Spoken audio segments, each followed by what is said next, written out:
Everybody, well, we got the results last night, did we not? And the most interesting thing about the French results, and just remind ourselves that Emmanuel Macron, who is running as an independent, who is called a centrist, as if to say he is a wonderful person, although was a minister, though never elected, was a minister in the socialist administration. He won. Marine Le Pen of the Front National was second. And how interesting that the Conservative Party candidate was knocked out, Monsieur Fillon. There was a hard left communist candidate who was equally knocked out but still got 19%. And the Socialist Party, the party that currently have the President of France, got 6%. Coming in sixth with 5% was my friend Nicolas Dupont-Aignan, who's a very moderate Eurosceptic, and all the rest got sort of 1.5% or less. So the most significant thing to say is that the candidates of the official Conservative and Labour parties were, certainly in the case of the Labour Party, completely and utterly wiped out. So we have two outsiders, two complete outsiders, who on the 7th of May will contest the French presidency. And I'm asking you tonight, which for Brexit Britain would be the best result? Would it be President Macron or would it be President Le Pen?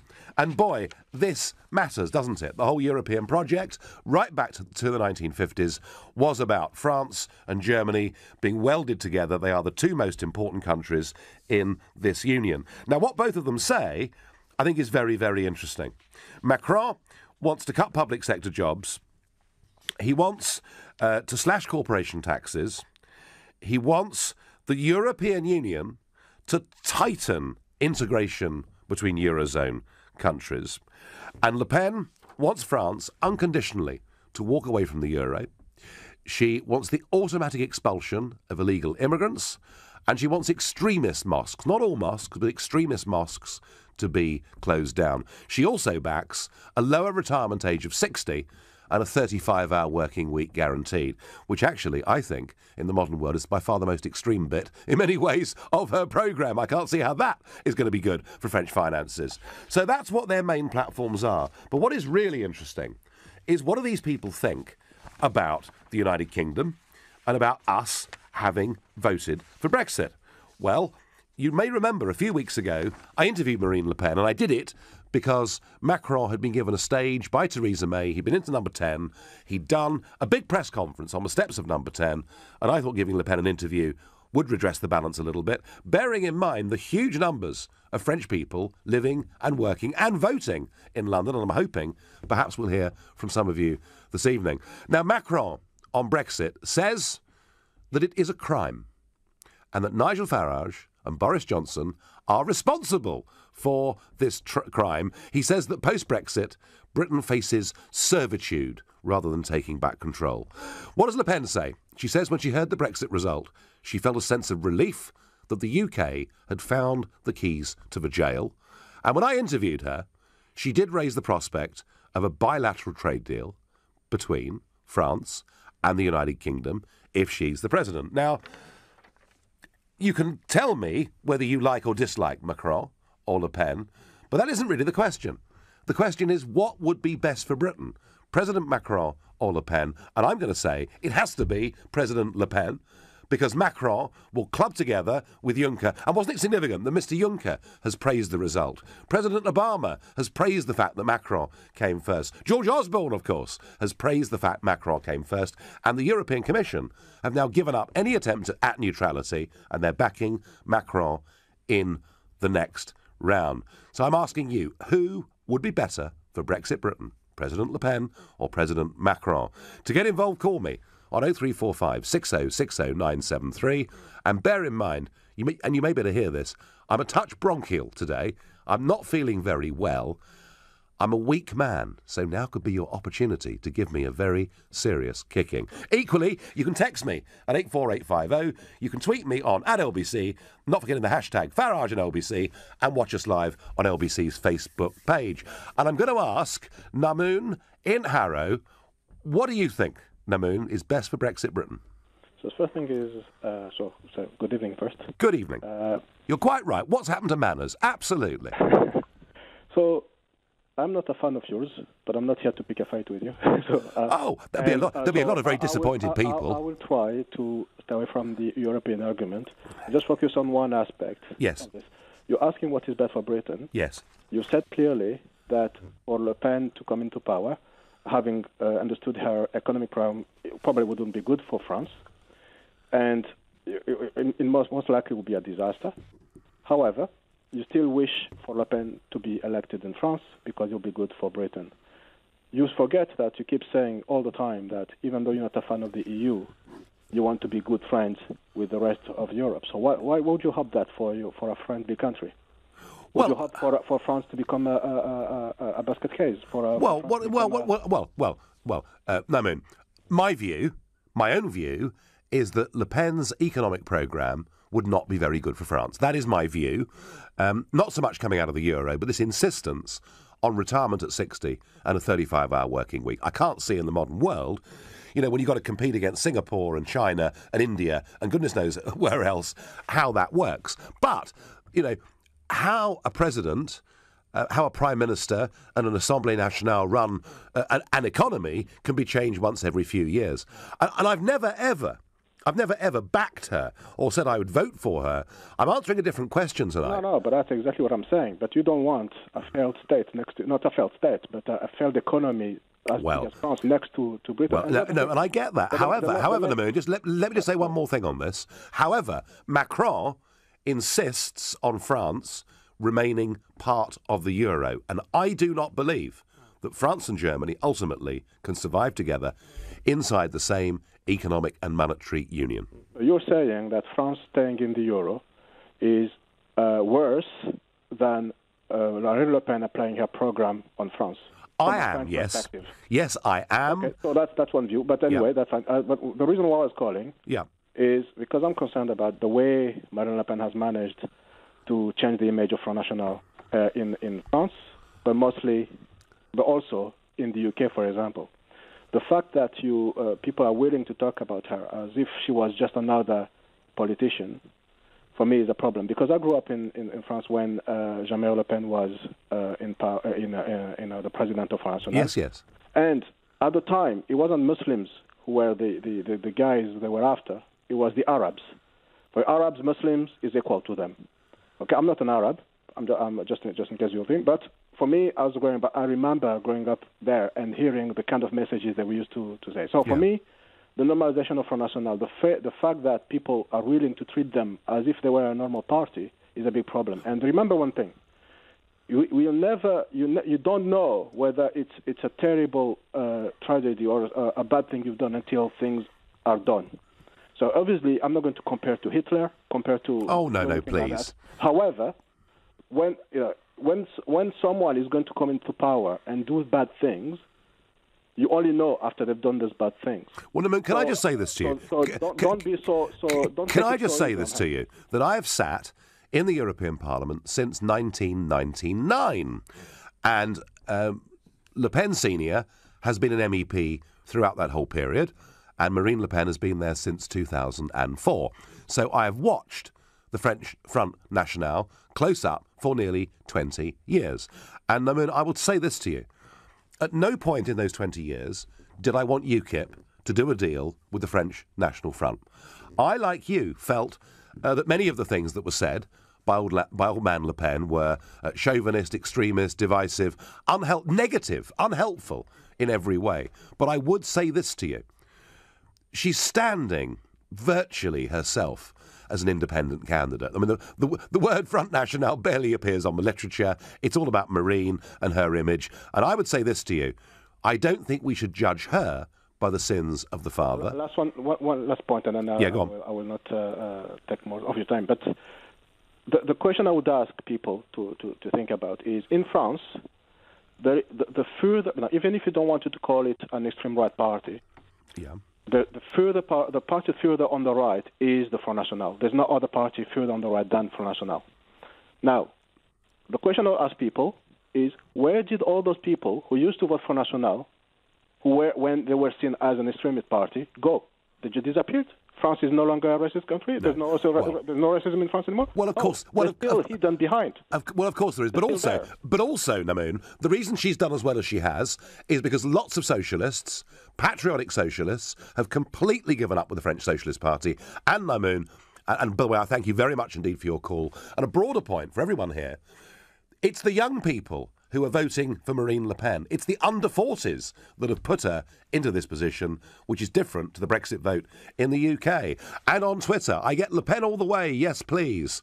Where does backing Macron fit into Theresa May's hard Brexit strategy, says Johnny P. Well, that again, that's a mystery to me. Why did the Prime Minister invite Macron to Downing Street and allow him to do a press conference outside the front door of Number 10? I don't get it. I really don't.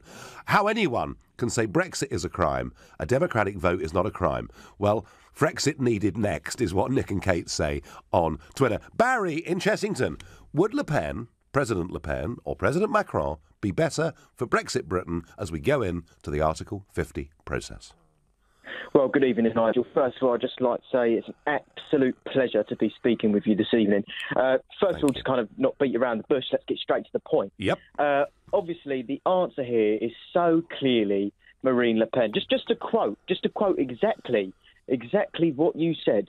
For a politician, a man of democracy, to stand up in front of the world, Nigel, yep, and say that Brexit is a crime is awful. Now, obviously, we need somebody within the EU from another country who understands, even if you know France get their referendum and they don't vote in favour, we need somebody who understands, who's willing to give the French people a say. As you said earlier, Brexit should not be referred to as a crime. I honestly do not see what this man is going to contribute to Brexit, and even to France. I mean, to kind of go slightly off track, if you may let me. Briefly, Barry, yeah. Briefly, Nige. I mean, this is a man, who used to work for the big banks, the establishment, similar to actually everything that we overcame with Brexit. I mean, Emmanuel Macron is a man who's going to stand up and say, hello, everybody, hello, ladies of the EU, hello, men of the EU. Yep. Come on, follow me down the garden path and I'll give you everything you want. Yes to Germany and yes to all the other member states. Well, he's certainly, Barry, he's certainly a Euro fanatic. We need somebody who's willing to stand back democratically, give the French people their say, because, Nigel, I mean, as you said earlier, you've been, against this whole EU establishment for many years. I have. As you said in one of your famous speeches, they really did sneak the Lisbon Treaty through. Oh, they're a dishonest bunch. Barry, I'm going to have to leave it there, matey. Thank you. Backing up one of Barry's points, Lisa Gordon on Twitter says, I wouldn't call Macron an outsider. He only set up En Marche to distance himself from toxic Hollande. He is Hollande Mark II. Lisa, you make a good point. Not only did he work for the big banks, but he went to the ENA, the École Nationale d'Administration. If you think Eton dominates Britain, you ain't seen nothing with the power of the ENA in France. They may have cut off the head of the king, but my goodness me, they've got their own new ruling class. And Macron, certainly Lisa, is a part of it. Right now, you're listening to The Nigel Farage Show, exclusively on LBC. It's 7:15. It's going to be Macron v Le Pen to become president of France. And I'm asking you, who would be better for Brexit Britain? Keith on Facebook says Le Pen is mightier than the sword.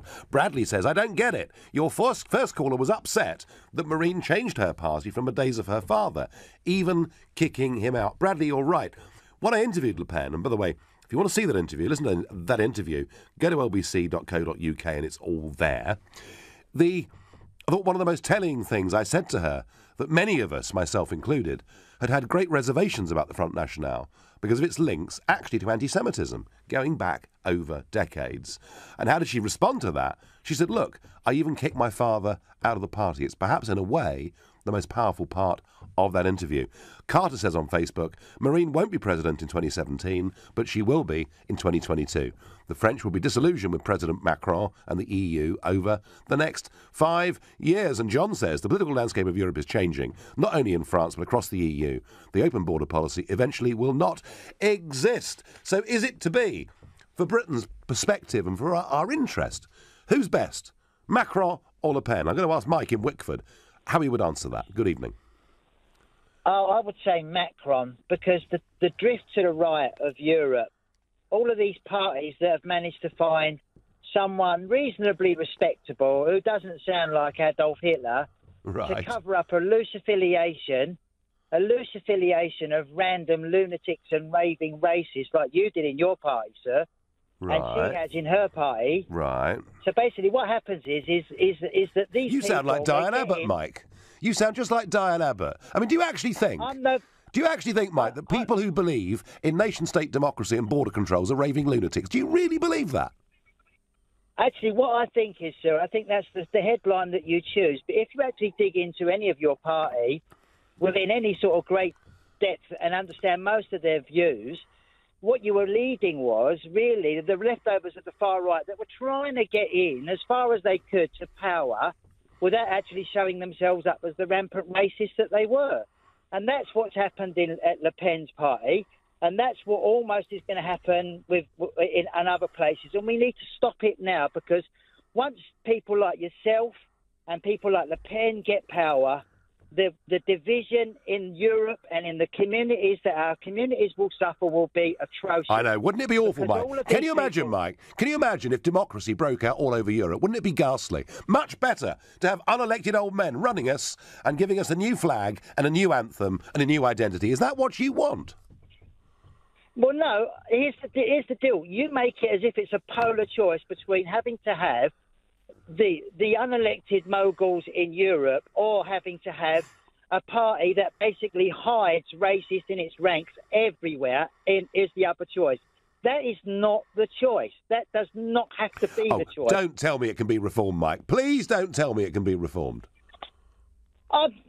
You can come out, but you don't need to have parties like yours in power to do that. You Well, do don't you know need what? to have powers like Le Pen's power to do that. If it wasn't for people having the guts from left-wing backgrounds, centre backgrounds and right-wing backgrounds, but people having the guts to back UKIP and push it along, there would never have been a referendum. We'd never have voted for Brexit. Mike, stay there. I've got someone here who might disagree with you. Andy in Cardiff, Le Pen or Macron? I think Le Pen, but I think there's going to be a problem with Le Pen. Yeah. In that my view is she might actually squeak the vote and actually get the vote to become president, but the polls results won't show that. I think Macron's too clever, too rich and too powerful in Europe to actually let her win, even if she wins. Are you suggesting Macron could fix this? I think that Macron already has. I mean, all you've got to do is look at what's happening now. Theresa May calls her... So, Mike, there we go. You've heard a different opinion, Mike. Andy thinks Macron's a really bad man, but you think he's a good man, do you? Do you know what? I think he's not the far right. And also, I think, it really makes my skin crawl. Whenever you hear the far right losing, the first thing they scream is fix. It's not a fixer. It's just civilised people making an obvious decision not to let lunatics in power. Quite right. Quite right, Mike. And also, backing that up, in this country, a fantastic electoral system that we have for the general election, which is so fair and so balanced that I was able to lead a party to get 4 million votes in one seat. Isn't that wonderful? Mike, I thank you. Andy, I thank you too. I do struggle with this, that much as I disagree with many opinions on the other side, you know, I mean, and I think these people have a distrust and dislike of democracy, but I don't actually try and demonise them on a personal basis. And Mike seemed to be doing that to almost anybody who believed in nation state. Peter, in Wimbledon, which of these two presidents is the best for Brexit Britain? Well, as far as the Brexit Britain is concerned, Nigel, I would like to say that Brexit is the crime, and it's a crime not committed by those 52% who voted for it, but the people like yourself, the liars who sold the lies to those people. When it comes to lies, we had 50 years of being told it's not about political union. We can be a sovereign country and be in the EU. In fact, when she was Home Secretary, Theresa May told us we could control immigration and be in the EU. And everybody 40 years ago thinking it was a common market and it became a political union. Surely the lies are on one side, not the other. Well, Nigel, if you allow me to explain, I'll explain to you what it is. What's the best would be for you people like yourself is for European Union to collapse. And that's the only way Britain Brexit, the tragedy and disaster can succeed if European Union was to collapse. But this would be a disaster for the whole world, not just for the benefit for Britain. So as far as the Brexit Britain is concerned, absolutely, you can put all your money on Le Pen. But you know what? She's never going to win because too many good men and women died during the Second World War fighting Nazis and fascists to allow them to get back to power again. Peter, do you honestly think that Marine Le Pen is a fascist and a Nazi? Do you genuinely believe that? Apple doesn't fall far from the tree. She knew she can't win any election with her dad being on board. She has to show a sign that she's kind of changing the mood. But in the end of the day, she is what her dad was, how he brought her up. Oh, I see. And exactly, so you really believe that all of us are shaped by our parents, do you, in that way?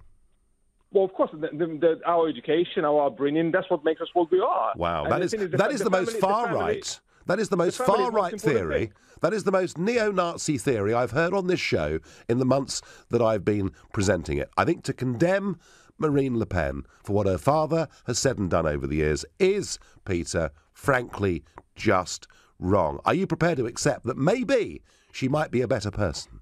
Nigel, it's like your party. You've been telling us we are ahead of the queue. Now we are back of the queue with the state. And I know you and your pals, you're going to be okay. Your friends, Goldman Sachs, and your white supremacists in the United States, they're going to look after you. Even if the Brexit's going to go pear-shaped and this country's going to collapse, you guys just can't stop lying. Another day on LBC, there was one of the high flyers from UKIP, and he was telling the nation that our trade with the European Union is to 12-18%. That's another big lie, you know? And you just can't. It's about 10%. It's about 10% of our national economy. About 10% of our national economy is exports to the European Union, Peter. Yeah, our exports and imports are 40 to 50% of the European Union countries, yeah? And now we're leaving that just because we just hate foreigners. Just because people like... Oh, Peter, I mean, it must be... How do you cope when you get up in the morning? I mean, you must be so upset with this outbreak of democracy in Britain and all across the West. I'm sorry, Peter, you know, we're all entitled to our views and you can be opposed to Brexit, but rather like Mike, the previous caller, to sort of come up with this assumption that everybody on the other side is somehow bad and evil is wrong, Peter. But thank you for your call. I'm going to ask Vidar, Le Pen or Macron? What's best for Britain, Vidar? I think Macron, absolutely all the way. Yep. I think I think you've played it very well. I mean, UKIP is very much Nigel Farage all the way, isn't it? The same way National Front in France is Le Pen. So it's good for the individuals, but when it comes to strategy, I think you've got this one wrong, because if Europe dissolves into chaos with Le Pen trying to dismantle it, I think it's going to be absolutely terrible for Britain. It's going to distract from everything that we do here. It's going to distract, and I think she's going to trump your rhetoric, because ultimately I think in the UK we're still more moderate than certain elements in France. So I think she would definitely take the center stage in Europe and make Brexit a secondary issue with far less resources to deal with it. Okay. Well, Vidar, unlike the previous callers, you put an intelligent argument, which is Le Pen wins, the European Union disintegrates, and that may not be a good thing for Britain. And I understand that argument. I would just answer it by saying, Vidar, whether it's Le Pen in 2 weeks' time, and the odds say it won't be, whether it's her in 2 weeks' time, or whether it's something else in the years to come in Hungary or wherever it may be, I still think the project is doomed and it's never going to work. That's my view. You're listening to The Nigel Farage Show, exclusively on LBC. It's 7:30 and time for the news with Rupert Bartier. Labour leader Jeremy... Following last night's results, I'm asking you, who would be better for Brexit Britain, President Le Pen or President Macron? But before we get there, something really odd happened to me today. I found myself actually agreeing, or I found Nicola Sturgeon actually agreeing with me when she said we should not allow the Tory party to escape the accountability for any misdemeanours they may have led to them buying the last general election. So Sturgeon basically saying that the reason the general election was called is that the Conservatives had to have a majority in the Commons of, well, it's between 12 and 18, it depends how you measure it, and that up to 26 constituencies were potentially facing by-elections or perhaps even worse. Nicola Sturgeon, I do agree with you. And a little thing, Aaron Banks has now said he won't run for the Clacton-on-Sea constituency. Originally, he was going to take on Douglas Carswell in this seat. Carswell's not standing there for anybody. Banks has withdrawn, And I know the journalistic corps will be very, very upset indeed, because he would have brought an awful lot of colour to the campaign. I'm going to ask Aidan in Whitechapel. Aidan, Le Pen or Macron? Who's best for Brexit Britain? Macron, but we'll find out how it turns out. I wanted to ask you, what do you think of UKIP's strategy for the elections? Well, I think of UKIP's strategy, well, I haven't heard it yet. They're going to be launching, Aidan, on Thursday. They have a big launch on Thursday somewhere in sort of Dagenham, Essex, that part of the world, and we will find out what their big pitch is on Thursday, so it's a bit early to comment. But you made the point, before you asked me that question, about Macron being unknown. I watched Macron's acceptance speech last night. It was the most vacuous political speech I've ever seen in my lifetime. Apart from supporting the status quo, Aidan, I have absolutely no idea what this bloke stands for. Do you? No, but I know what Paul Nuttall stands for, and it was your party. Well, look, there will be, Aidan. You heard them today, all over with the news, just attacking with the Muslims. That's the new strategy. Would you have done that? I was trying to give you the chance to... Well, the new strategy, and it's not particularly new, the strategy is we want integration. The idea that 58% of Muslim women in Britain are economically inactive and 22% of Muslim women don't speak English, I think's a problem, Aidan, don't you? What about the percentage of white women or black women? Do you know them figures? Well, black male unemployment is a problem, but no, certainly... we're talking about women, so do you know there was the percentage for black women or white women? No, I don't. But the percentage of white women, who can't speak English, I will wager, is less than 2%. Well, how do you know? Was it the Chinese? Was it the Latins? How do you know? Was it? All right. I tell you what, Aidan. Rather than getting silly, let me ask you: do you think that the Muslim communities in this country, whose population is growing very, very quickly, do you think they're fully integrated and the whole thing's a great success? Of course not. Can't all be integrated. It's like any community. You can have problems, but just picking on the Muslim community is not going to help. If you're going to use a hammer to crack a nut, it's not going to solve the problem, is it? If you keep picking on Muslims every day, bad Muslims, then of course you're going to get bad Muslims.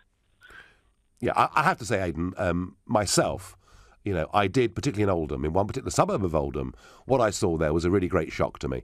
People who'd been within those communities, in some cases for 20 or 30 years, that didn't speak the language, that weren't integrated at all. But, Aidan, to be fair, we will discuss this as the general election develops over the next half a dozen weeks or so, and I will talk about that, but not right now, because the question I'm asking you is we've got this 2-week runoff between Macron and Le Pen, and who would be best for Brexit Britain? I'm going to ask David in Newcastle that very question. Hello, Nigel. How are you doing? You all right? I'm fine, David. So what's best for Britain, Macron or Le Pen?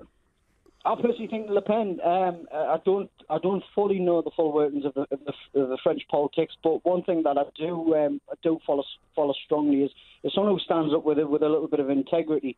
And rather than having a globalist banker in charge of France, and whose hands are going to be shackled by Brussels yet again, it's going to Marine Le Pen being voted in, and obviously that'll be through a democratic process. I think it'll be yet another walkie-talkie, leftist in, leftist out in terms of Brussels. And at the end of the day, in terms of Brexit, we have to look out for our trade interests. France is our closest neighbour.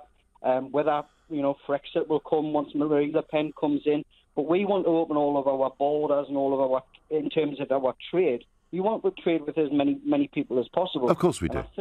And I think that'll probably be in our best interests. Macron's going to represent yet more tightening of the EU grip.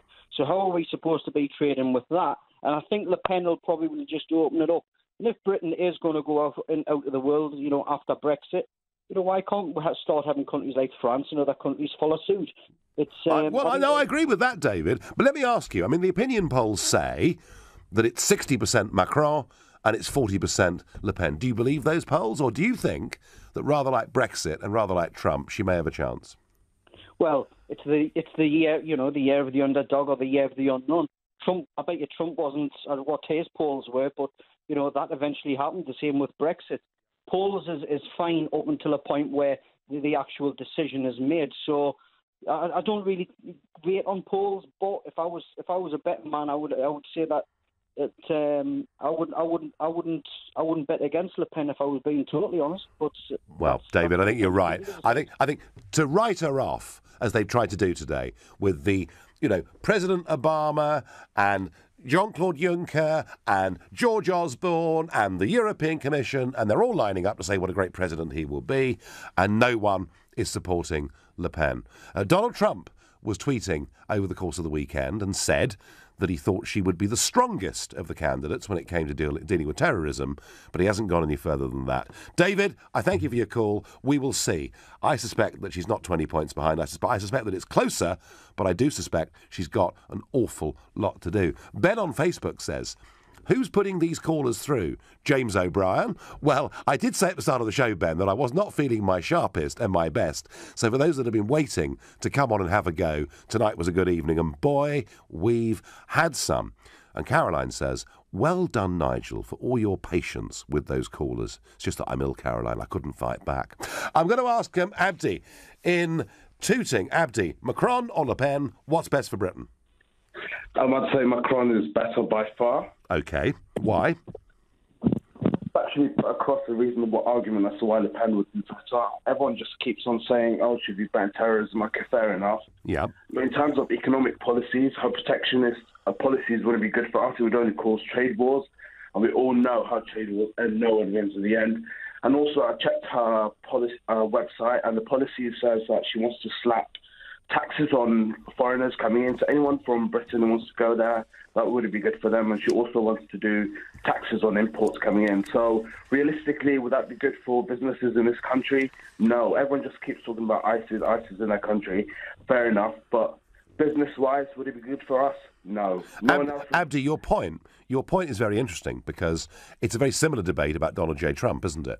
That Trump, in many ways, is protectionist. Le Pen, in many ways, is protectionist. But Trump has said he would make a big exception for the United Kingdom, something that Paul Ryan backed up the other week. Now, the Times had a story at the weekend that they thought the Trump administration would go for the EU before Britain. I don't believe it. But in the same vein, Abdi, when I interviewed Le Pen, as I say, it's there on LBC's website. When I interviewed Le Pen, I asked specifically about this, and yes, she feels that French jobs are being taken by undercutting coming in from the Far East and elsewhere. But when I asked about the United Kingdom, there was a very different attitude about French people living in London, British people living in Brittany, and about trade. So your general point, Abdi, that she's a protectionist and Macron is not, is right, but I'm not sure, as far as the United Kingdom, she poses us a direct threat.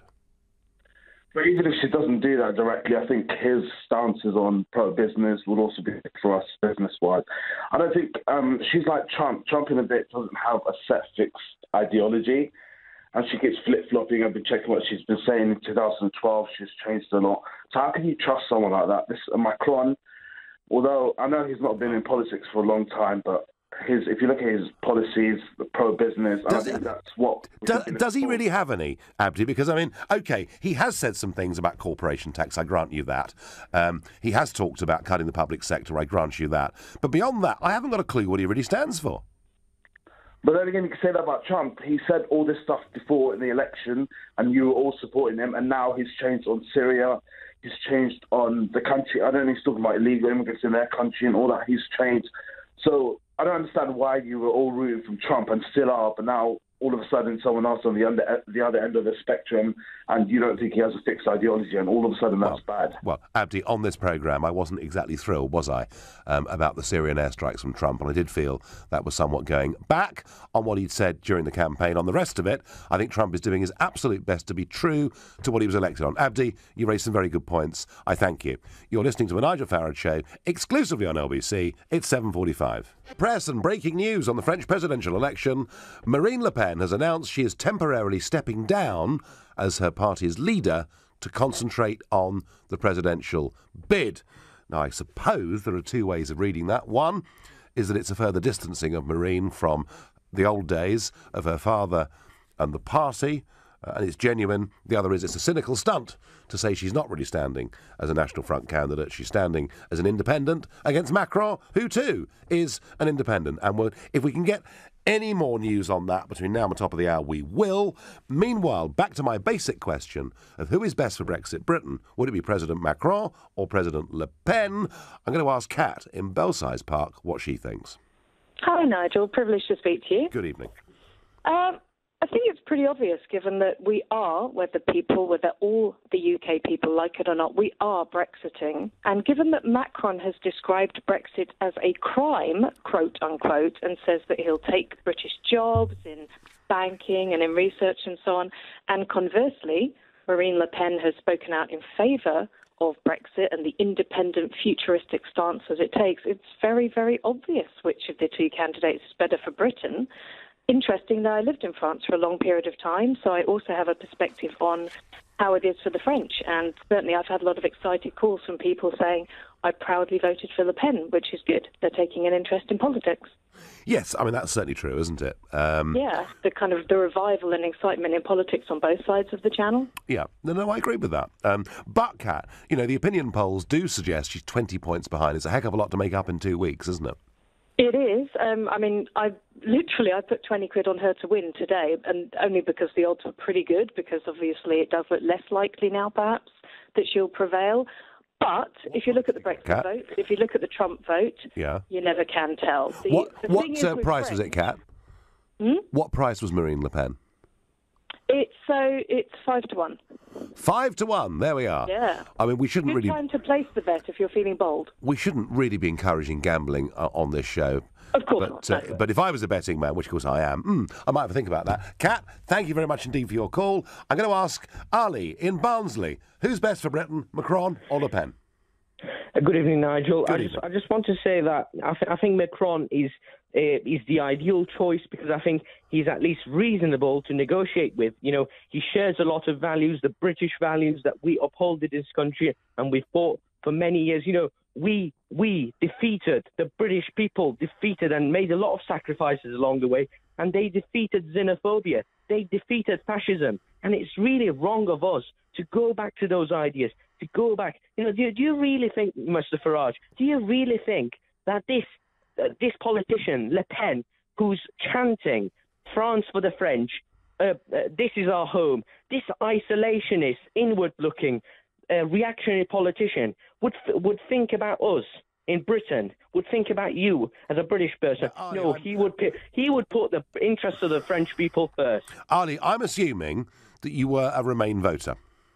Well, I'm not even a voter. I'm a teenager, unfortunately, and I'm someone who you would call a Remoaner, and I'm proud of being one because I will stand up for what is right, and I still believe that we would have been better off, safer and stronger inside the European Union. Well, Ali, whatever the good intentions of the European project were, rather like communism, which was 50 years before it, I'm afraid that it's moved a long way from that. And rather than it being a structure of cooperating nation-states who are happy to give power to the centre, increasingly it's leading to resentment, division, and the growth, Ali, of real political extremism. Look at Greece and countries like that. And Ali, I would say for somebody who's young and you have an idealistic view of Europe, you're in for a miserable decade because you're going to watch this thing break up. And Ali, I would say this to you, that provided we have a Europe of independent sovereign democracies that trade with each other and cooperate with each other, that will be a good Europe for us to be closely allied to. What is the way forward, though? Is it isolating ourselves? No, Ali, we're not. We're not isolating ourselves. Quite the reverse. It was the EU that was isolating us from the rest of the world. 85%, Ali, of the global economy is outside the European Union. The big growth isn't coming in Europe. It's coming in other parts of the world. And I do want us, genuinely, to be good friends with our next door neighbours, but also to reach out to a bigger, wider world. And very well, yeah. And I think, don't you really think that geography matters? We've got such a close market. We've got such close cultures and societies. Around our back door. Do you know, Ali? In a modern global world, where at the press of a button you can transact business all over the world, the answer is actually not particularly. But thank you very much for your call, and someone there who really does believe in the dream of the European project, and there are people that do. I just think, in practical terms, it has basically failed. I'm going to ask John in Chelmsford, Essex, what he thinks. Le Pen or Macron? What's best for Britain? Le Pen. Le Pen. Yeah, why? Definitely Le Pen. Macron's got no experience. I mean, he's a young man. He's got no experience in government. So why should everybody believe him? I know what you're going to say, but the thing is, Le Pen has been going for a long, long time, and I've always supported people that have a free mind, and she's got a free mind, and so there's other ones there. But I think that she is more inclined to bring France together again. Well, Macron is a strange one because he's never, ever stood for election before. He was appointed finance minister by Monsieur Hollande, having worked for some of the big banks in Paris. There are arguments. I mean, Ian Dale, who was on the show before me, Ian would argue that actually he was a disaster as finance minister. But I would say this to you, John, one of the reasons I think that gap is going to close is this guy has never been tested under fire. And over the course of the next few weeks, both he and Le Pen are going to be under a huge amount of pressure. There is no negative story about Marine Le Pen that is not out there already. There could be all sorts of things about Emmanuel Macron. So John, I take your point, and I actually apply it more widely. He's untested, he's inexperienced, and I watched that speech last night, and frankly, John, I thought it was vacuous. Yeah, and just a little pun here. I've just watched The Legend of Nigel Farage on the internet. Right. Oh, gosh. Was it clean? Oh, it was absolutely great. You handled yourself fantastically. Well, that's very sweet of you, John. Over the years, I've been watching you, and since I'm quite old now, so the thing is that I've been a Brexiteer for about 10, 15 years. And we voted Brexit, the whole family. Yep. And, your views were there all the time. And they gave us great hope. And I think this country deserves people like you. I'm so sorry that you're not there now. John, I am there now. I'm leading a group in the European Parliament, and I will do my utmost over the next 2 years to do the job properly. John, I thank you very much for your call and kind sentiments. I'm going to go now to Peter Allen, LBC's correspondent in Paris. What is this all about, Peter? What, is this some cynical ploy? She's standing down as leader of the Front National. Hello, Nigel. Not too cynical, to be honest. It's actually quite straightforward. What's happened, she's appeared on France 2 television tonight, primetime television, the 8 o'clock bulletin, and caused initial absolute astonishment by saying that from tonight she was standing down from the leadership of the National Front. Yes. And she announced the reason she's doing it is, and her exact words were, it is essential to take leave of the National Front. And this evening, I'm no longer the president of National Front. I'm only the presidential candidate. I will feel more free and above partisan considerations. And let me tell you, Nigel, that was a tactic used by a gentleman called Charles de Gaulle. Yes. The most famous president in French history, really, who led France during the war years and founded the current Fifth Republic in 1958. And he would always argue that he was a man above bitter party politics and somebody who could unite the nation. So that's what it's sort of country before party, basically, is it? It's country before party and image before party. She wants to be far more like Charles de Gaulle and less like her father, Jean-Marie Le Pen, who founded the National Front in 1972, and of course has got some very unfortunate criminal convictions associated with racism. Yes, and still has a whole series of views and makes utterances that have embarrassed his daughter so much that she's effectively kicked him out, hasn't she?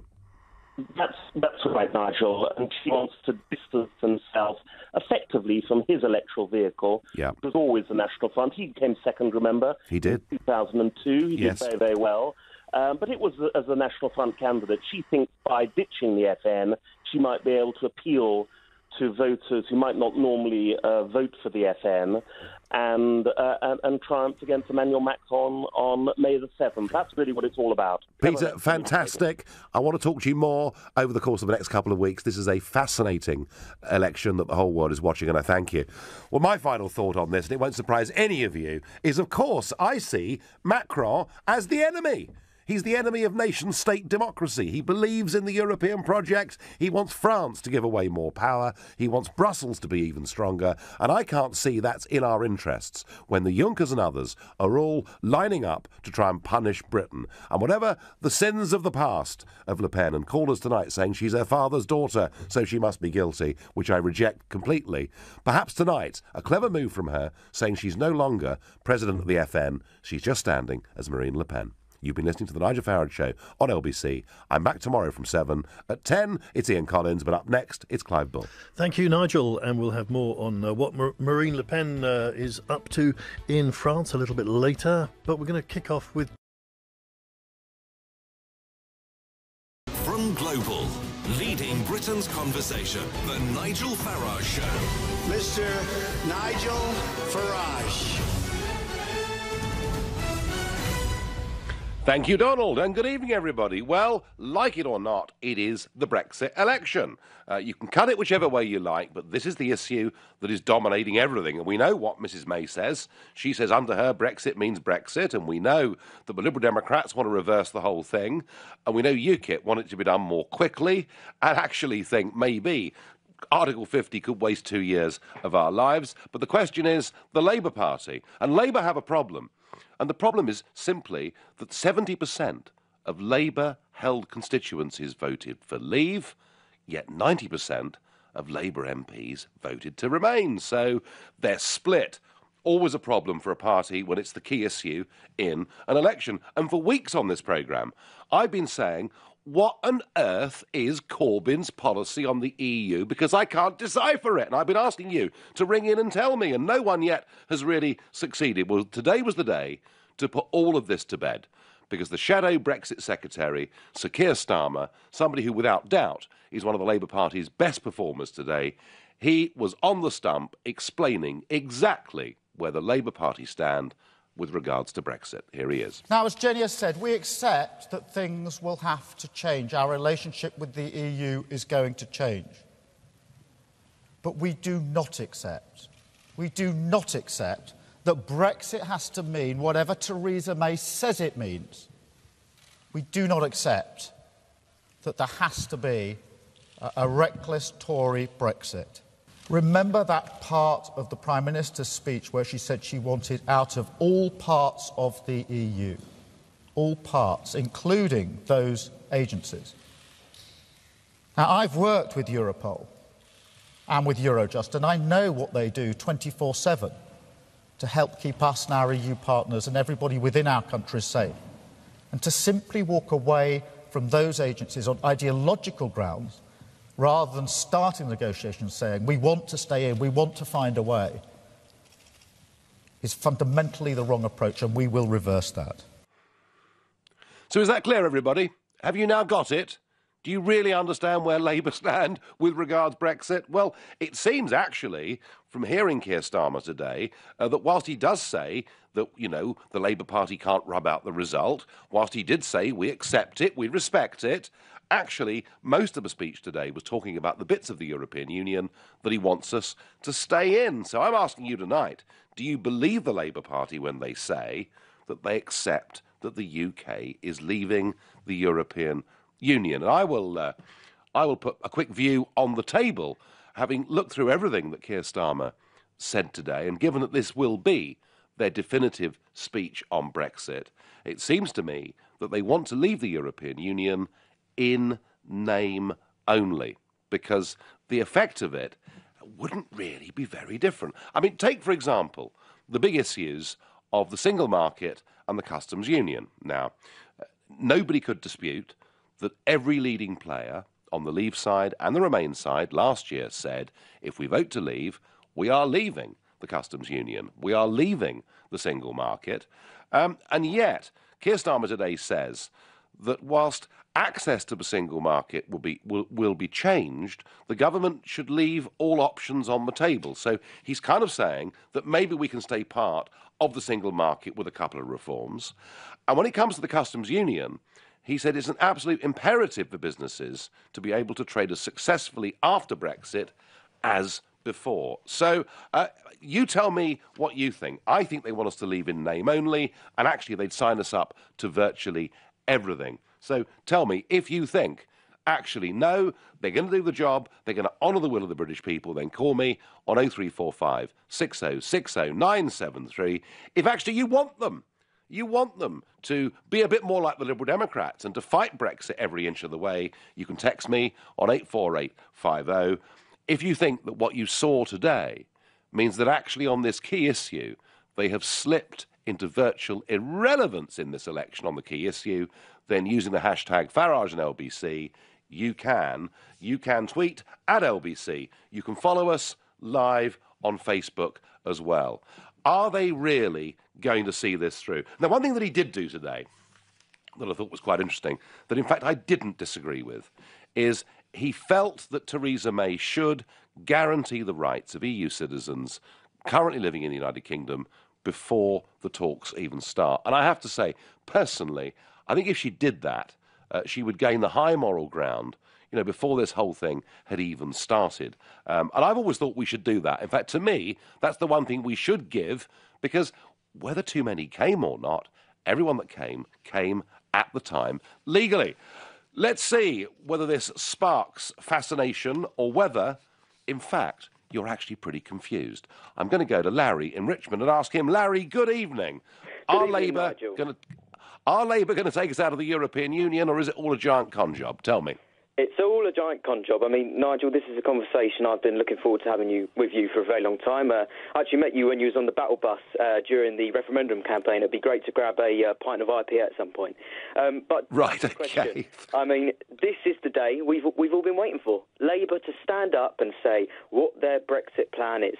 And I think when you look at it holistically, I mean, what they've basically done is they've come out onto a stage and they've said, at the end of the day, Mark's just Mark, really. They've said the EU's just the EU. We know people want to leave, and I mean, we might leave, we might do it like this, we might keep the name, we might keep the union. Oh, we'll go back on this promise. And I think one of the fundamental things to kind of remember here is... Larry?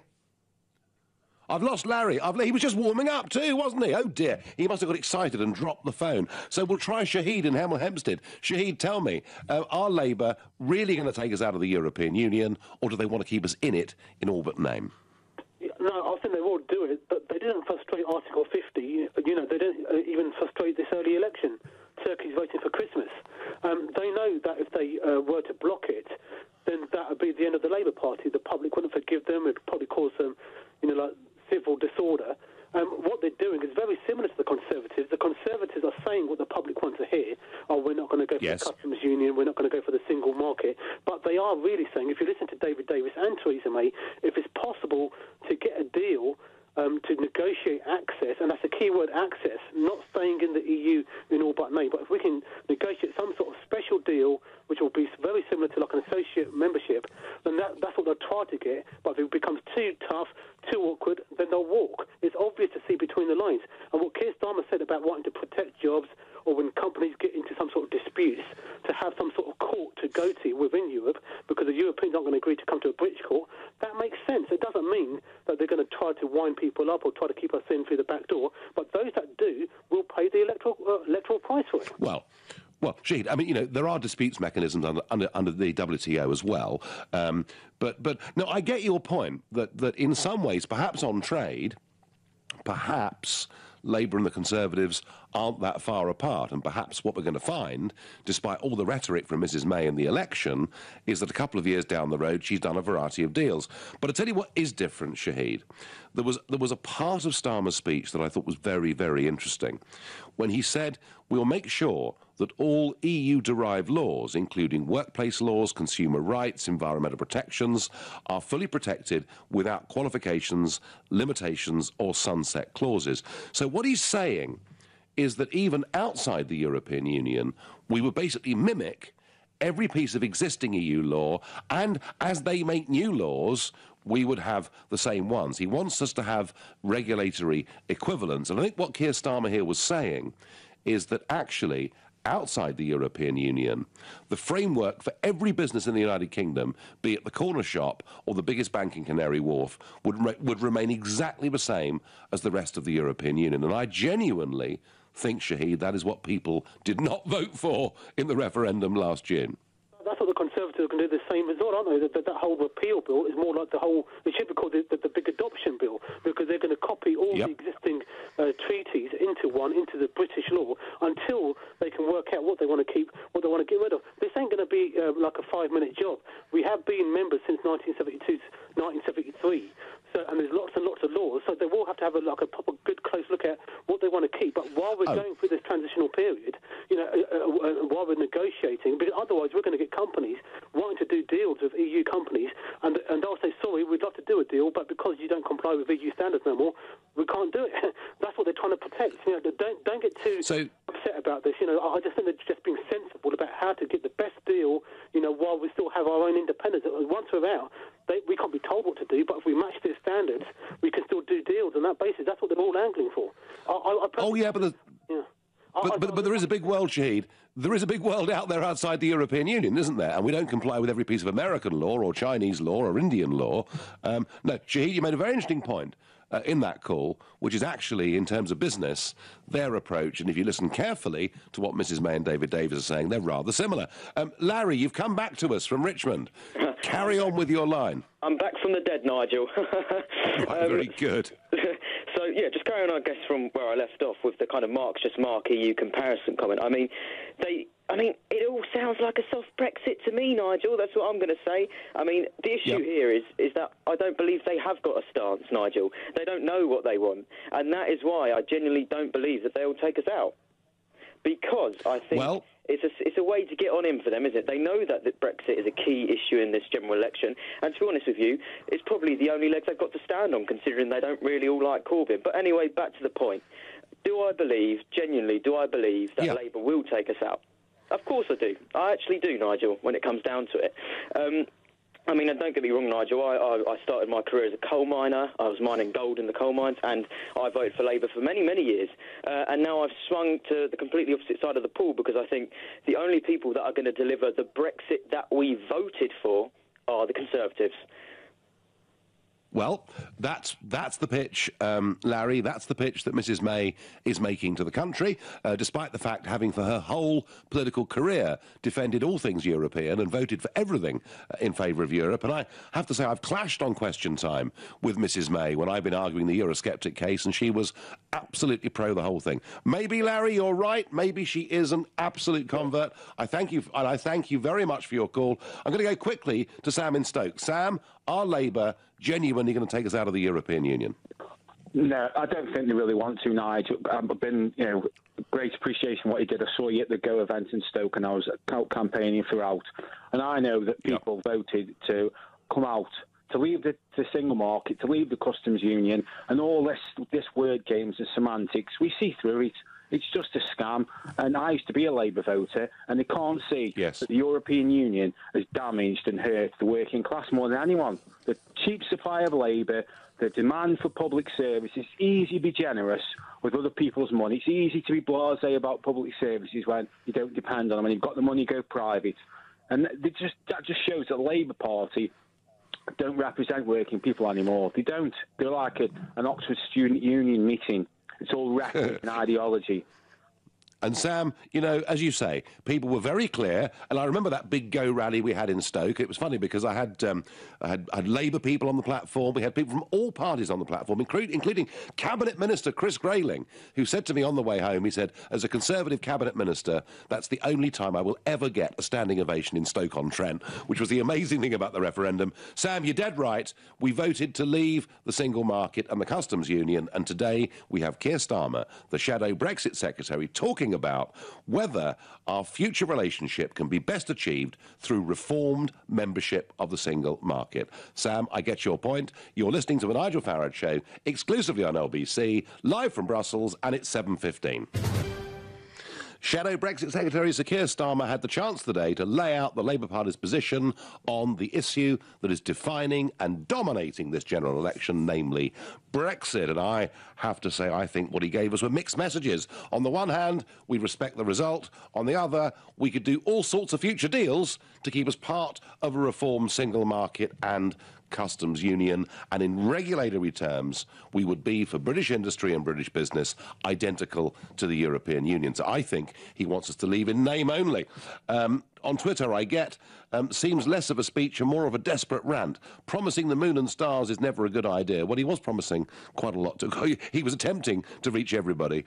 Another one I get on text, I think there is a lot of support for respecting the Leave vote, but staying in a single market with free movement, if necessary. Well, if that's your position, then Keir Starmer may have appealed to you today.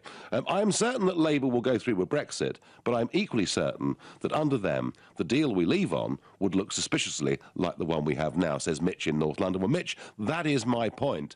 I think what we saw from Keir Starmer today is that if Labour were to win this election, we would leave the EU in name only. And I thought the most damning thing that I saw today after Starmer's speech was a tweet put out by Robert Peston, ITV's chief politico, and he said this. He said, Starmer told me he would be prepared to see the role for the European Court of Justice continue in some form and preferential immigration rights for EU nationals.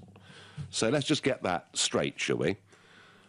The Brexit spokesman for the Labour Party says if they win power, he's quite prepared to see a continued role for the European Court in Luxembourg to overrule us, and that actually, far from ending free movement, we would have preferential immigration rights for EU citizens over the rest of the world. Frankly, I rest my case, ladies and gentlemen, callers. I rest my case. They want us to leave in name only. They're putting out extraordinary mixed messages, and I think today has done their general election prospects a huge amount of harm. Tell me I'm wrong. Call me. Robin Chelmsford, am I right, am I wrong? Well, Nigel, I think you're partially right, but I think you're wrong in terms of what you said the voting paper said. The voting paper asked us whether we wanted to leave the EU. It didn't ask us whether we wanted to leave the customs union.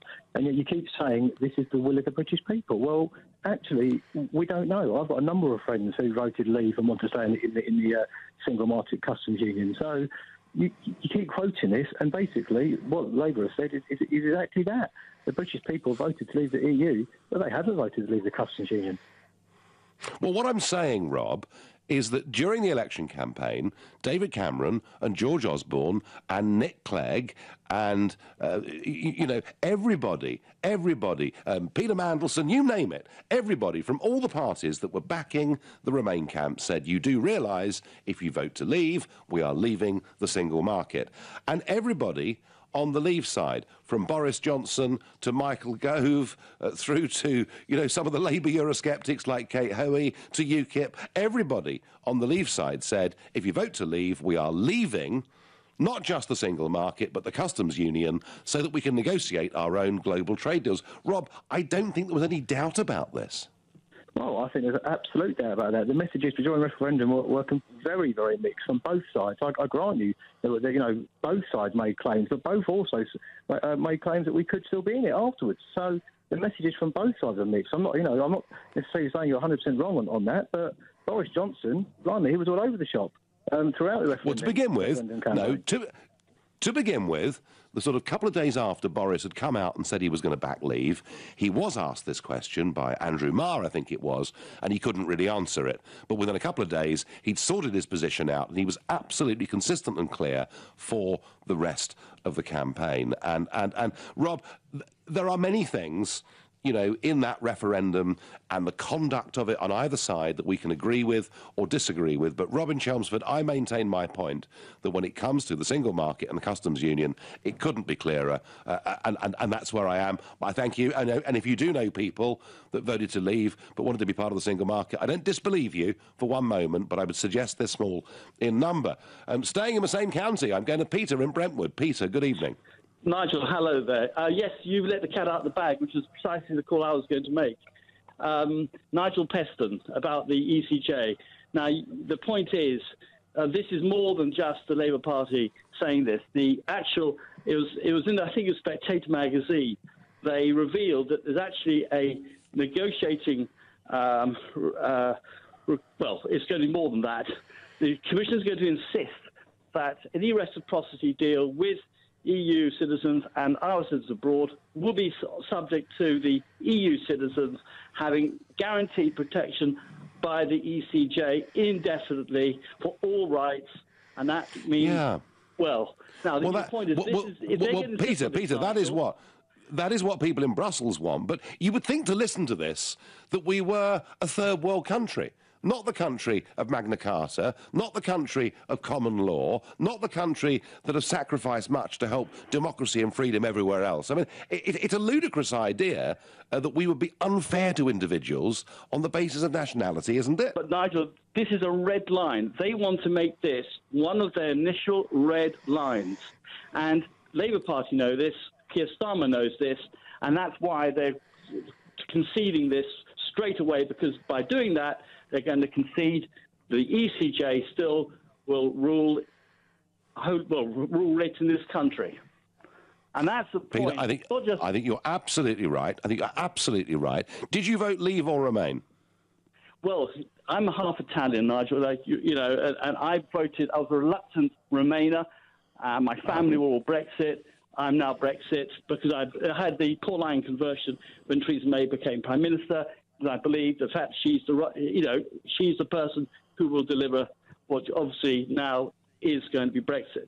And I think that the country realises that. And there's a lot of people like me who were Eurosceptics, but we thought I didn't want to be, if you like, the country which started, if you like, the collapse of the EU, which I think will happen because the European Union is the Eurozone, which is the problem. It's like a golf club where everybody's forced to play up the same handicap. And there's no country, Peter, where that is more fraught today than Italy, who'll be having a general election, we think, in February of next year, and where there may well be a majority in the next Italian parliament favouring leaving the euro. Peter, I thank you for your call. I asked Hugo in Wimbledon. Hugo, will the Labour Party carry out a genuine, sincere Brexit? Hi, Nigel. I think Labour's position is perfectly simple. I think they want to take us from being half in the European Union to being half out of it. And therefore, I have absolutely no faith in them to deliver the Brexit that I want to have. Right. So you were a Leave voter, Hugo, and you rather agree with me that they would take us out in name only, yeah? Absolutely. I just don't understand what they're actually saying, because they say they're prioritising access to the single market, which is a silly thing to say anyway, because everyone in the world has access to the single market. But the European Union is saying that the four freedoms are completely indivisible. So if they're saying they're going to prioritise access to the single market or membership in some sort of way without freedom of movement, and the European Union says, no, sorry, we're not going to allow that, then are they just going to go, oh, all right, then we'll stay in? It's an absurd position. I don't understand it. But isn't what they're really doing here, Hugo? They're trying to keep people in the party, voting Labour, who are tempted by UKIP or tempted by Theresa May. They're equally trying to keep in the party people who are tempted by what Tim Farron is saying about second referendums, and well, even Tony Blair too, of course, and maybe overturning it. So they have been losing votes on this issue now for some years. They're potentially bleeding votes at both ends of European opinion within the Labour Party, and wasn't what Starmer did today a carefully constructed attempt to keep everyone together without actually saying anything of real substance or anything that is memorable? Yeah, I agree with you completely. I mean, they're trying to have their cake and eat it. They're trying to ride two horses at the same time. Exactly. And that, Hugo, is why they're in big trouble. I thank you for your call. Simon in Bolton, where Theresa May, of course, launched her general election campaign. Simon, how are Labour's prospects in Bolton with today's messages? Well, first off, Nigel, lovely to speak to you. I met you when you came to Bolton yourself, so lovely to speak to you. I've been trying for weeks to get on. A couple of points. Right, well done. I think it's all a red herring, as I said to your producer. I don't like Keir Starmer anyway. I think Bolton are going to go Conservative, where I am. Bolton, I think it's Bolton East, Great Leaverish area. I think they'll go North East, Conservative. But just quickly, Nigel, the other point I just briefly want to make is I do listen to LBC a lot, and I was tuned in this afternoon, and a caller rang in, a person from Chelsea, basically said that all the numpties from the north who voted to leave didn't know what they were voting for, and this, that and the other. Now, I'm ex-military. I've fought for Queen and country. I voted Leave. I knew exactly what I was voting for. I knew exactly what it was. I did all my research. I'm getting a bit sick to death of all this. Every time you hear them, they don't know what they voted for. They don't know what they're doing. I know what I'm doing. I'm 60. I know exactly what I'm doing. And the last thing is, Nigel, God bless you and thank you for everything you've done for this country. Well, thank you, Simon, and I'm honoured to thank you, and I'm pleased I met you on the referendum train, and I remember with the open-top double-decker bus coming into that square in Bolton, seeing hundreds of people there from right across every age, every class, every race, every party, all there, hundreds of them in that town square in Bolton. And as you say, Bolton voted out, and I'm not sure the Labour Party's prospects have been improved in Bolton today, because what Starmer has done, he's tried to keep everybody together in the Labour family, and actually, on the issue as clear as Brexit, I think you have to make a decision. And I think Labour, frankly, are more doomed this evening than they were this morning. You're listening to the Nigel Farage Show, exclusively on LBC. It's 7:30, and time for the news with Rupert Bartier. Well, we're talking about Sir Keir Starmer's speech. He's the shadow Brexit secretary, and whether it's clarified Labour's position with regards to Brexit. And I don't think it has at all. I think it's a desperate attempt to try and hold his own party's vote together. Well, compare and contrast that with the Prime Minister, Theresa May, who today has been to South Wales, somewhere that I've spent a lot of time in over the course of the last couple of years. I did it as UKIP was growing in Wales. I did it as the Brexit vote was growing in Wales. And I think everybody, I think all the clever people were absolutely stunned when Wales voted to leave the European Union. So Theresa May's been down there today saying to people that every single vote counts. She's been in Bridgend. Opinion polls are saying that the Tories could make gains in heartlands, and my goodness me, the last time the Tories had a majority in Wales was the 1850s.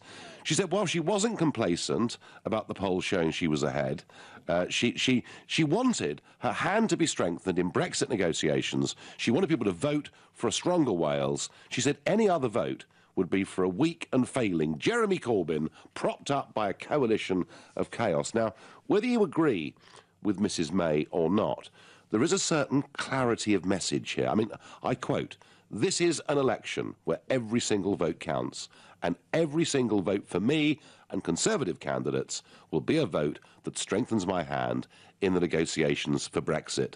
Give me a mandate to lead Britain. Give me a mandate to speak for Britain. Give me a mandate to deliver for Britain." I have to say, you know, whether I think she's absolutely sincere in this or not, elections are won by people delivering clear, easy to understand messages. And I think Theresa May is doing it, and I think Sir Keir Starmer and Jeremy Corbyn are not doing it. Whether you agree with that or disagree with that, Clive Bull will pick up that thread when this programme finishes at 8 p.m, and you can debate that. But I have to say, honestly, it is, in terms of political messaging, it is very, very clever stuff. Now, we are going to go back to this question.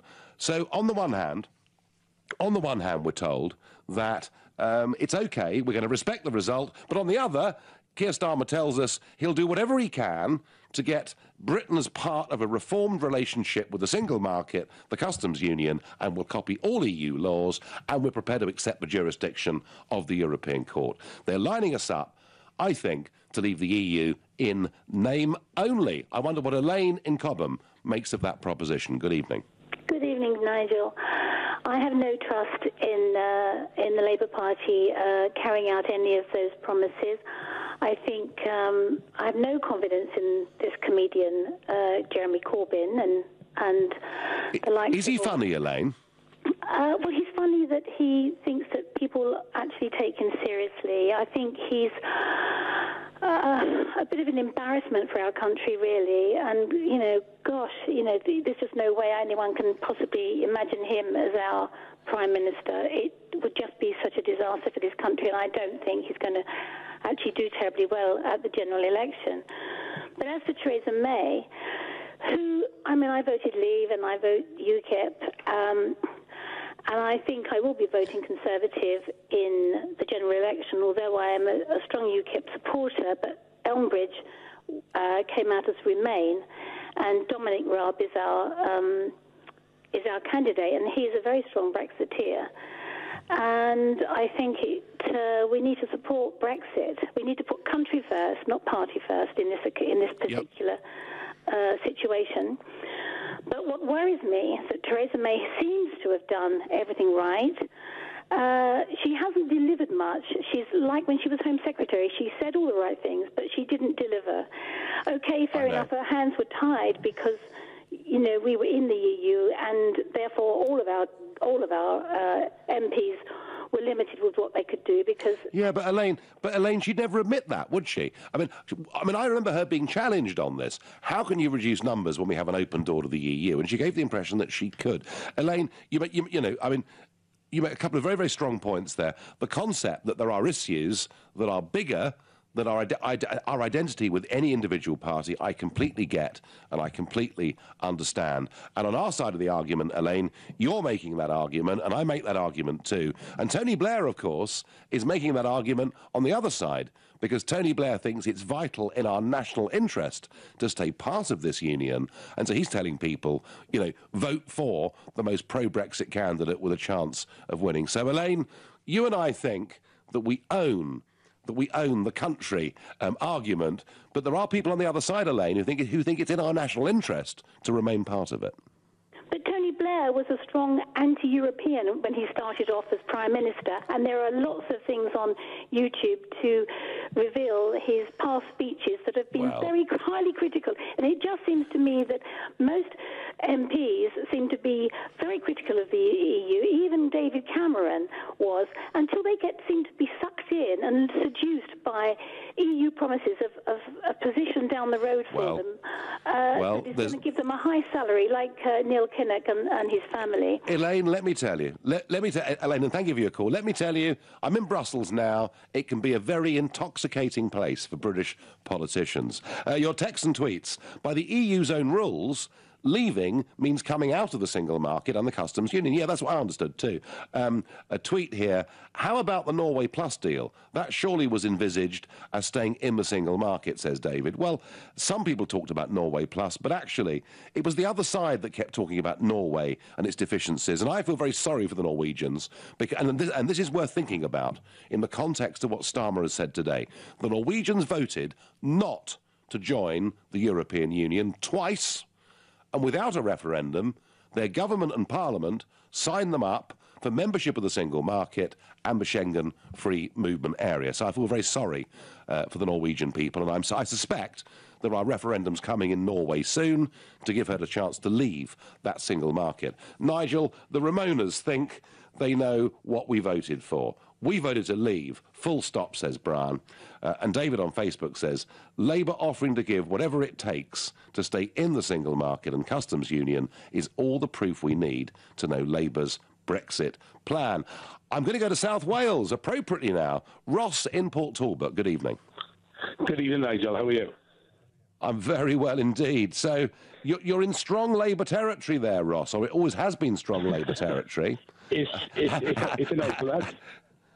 Yeah, I mean... It's been put in our blood. My great-grandfather, my grandparents, my parents, your next-door neighbour, everyone in this town bleeds red. It always has, with the steelworks, the miners.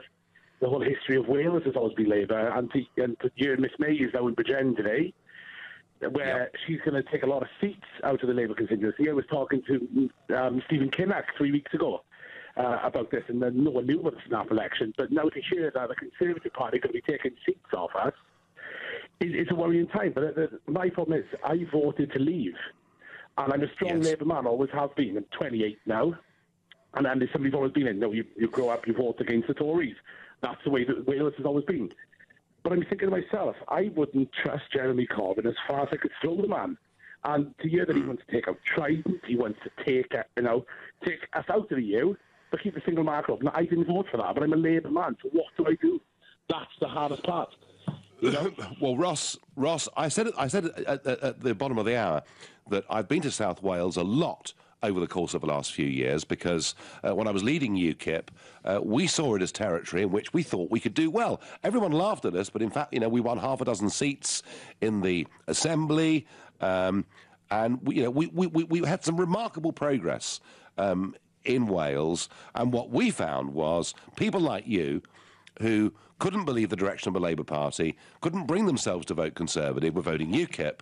And the question is, in this election, are people like you either going to stay at home because they don't trust Jeremy Corbyn at all, vote UKIP, or listen to Mrs May and vote Conservative? And some of the polling, Ross, is suggesting that it's possible, and albeit 6 weeks to go, it's possible that Wales could finish up with a majority of the seats held by the Conservative Party, which seems incredible. Terrifying. What do you think you're going to do, Ross? Well, my grandfather voted UKIP in the last election. I was on a knife edge with him. You guys ran a massive campaign, and it did turn a lot of heads. You know, the state of immigration in this country is out of hand. Everything in this country at the moment, it just seems like we're in a minefield. During the US election, there was people protesting in Castle Square in Swansea against the US president that they didn't even know anything about. But yet again, they will not stand up and protest for our own NHS in Wales. Ross, what I'm going to do with you is I'm going to ask you, when we end this call, I'm going to say to the producers, I want to come back to you over the course of the next few weeks, because I think the way that you vote or what you decide to do, they're important all, but coming from a traditional Labour family may well be one of the factors that determines just how big the Conservative majority is going to be. Ross, I thank you for your call. It must be difficult being as angst-ridden as you are. You're listening to the Nigel Farage Show, exclusively on LBC, live from Brussels, and it's 7:45. The Labour Party say they accept and respect the referendum result and will take Britain out of the European Union. That's how the speech started today from Sir Keir Starmer, the shadow Brexit secretary.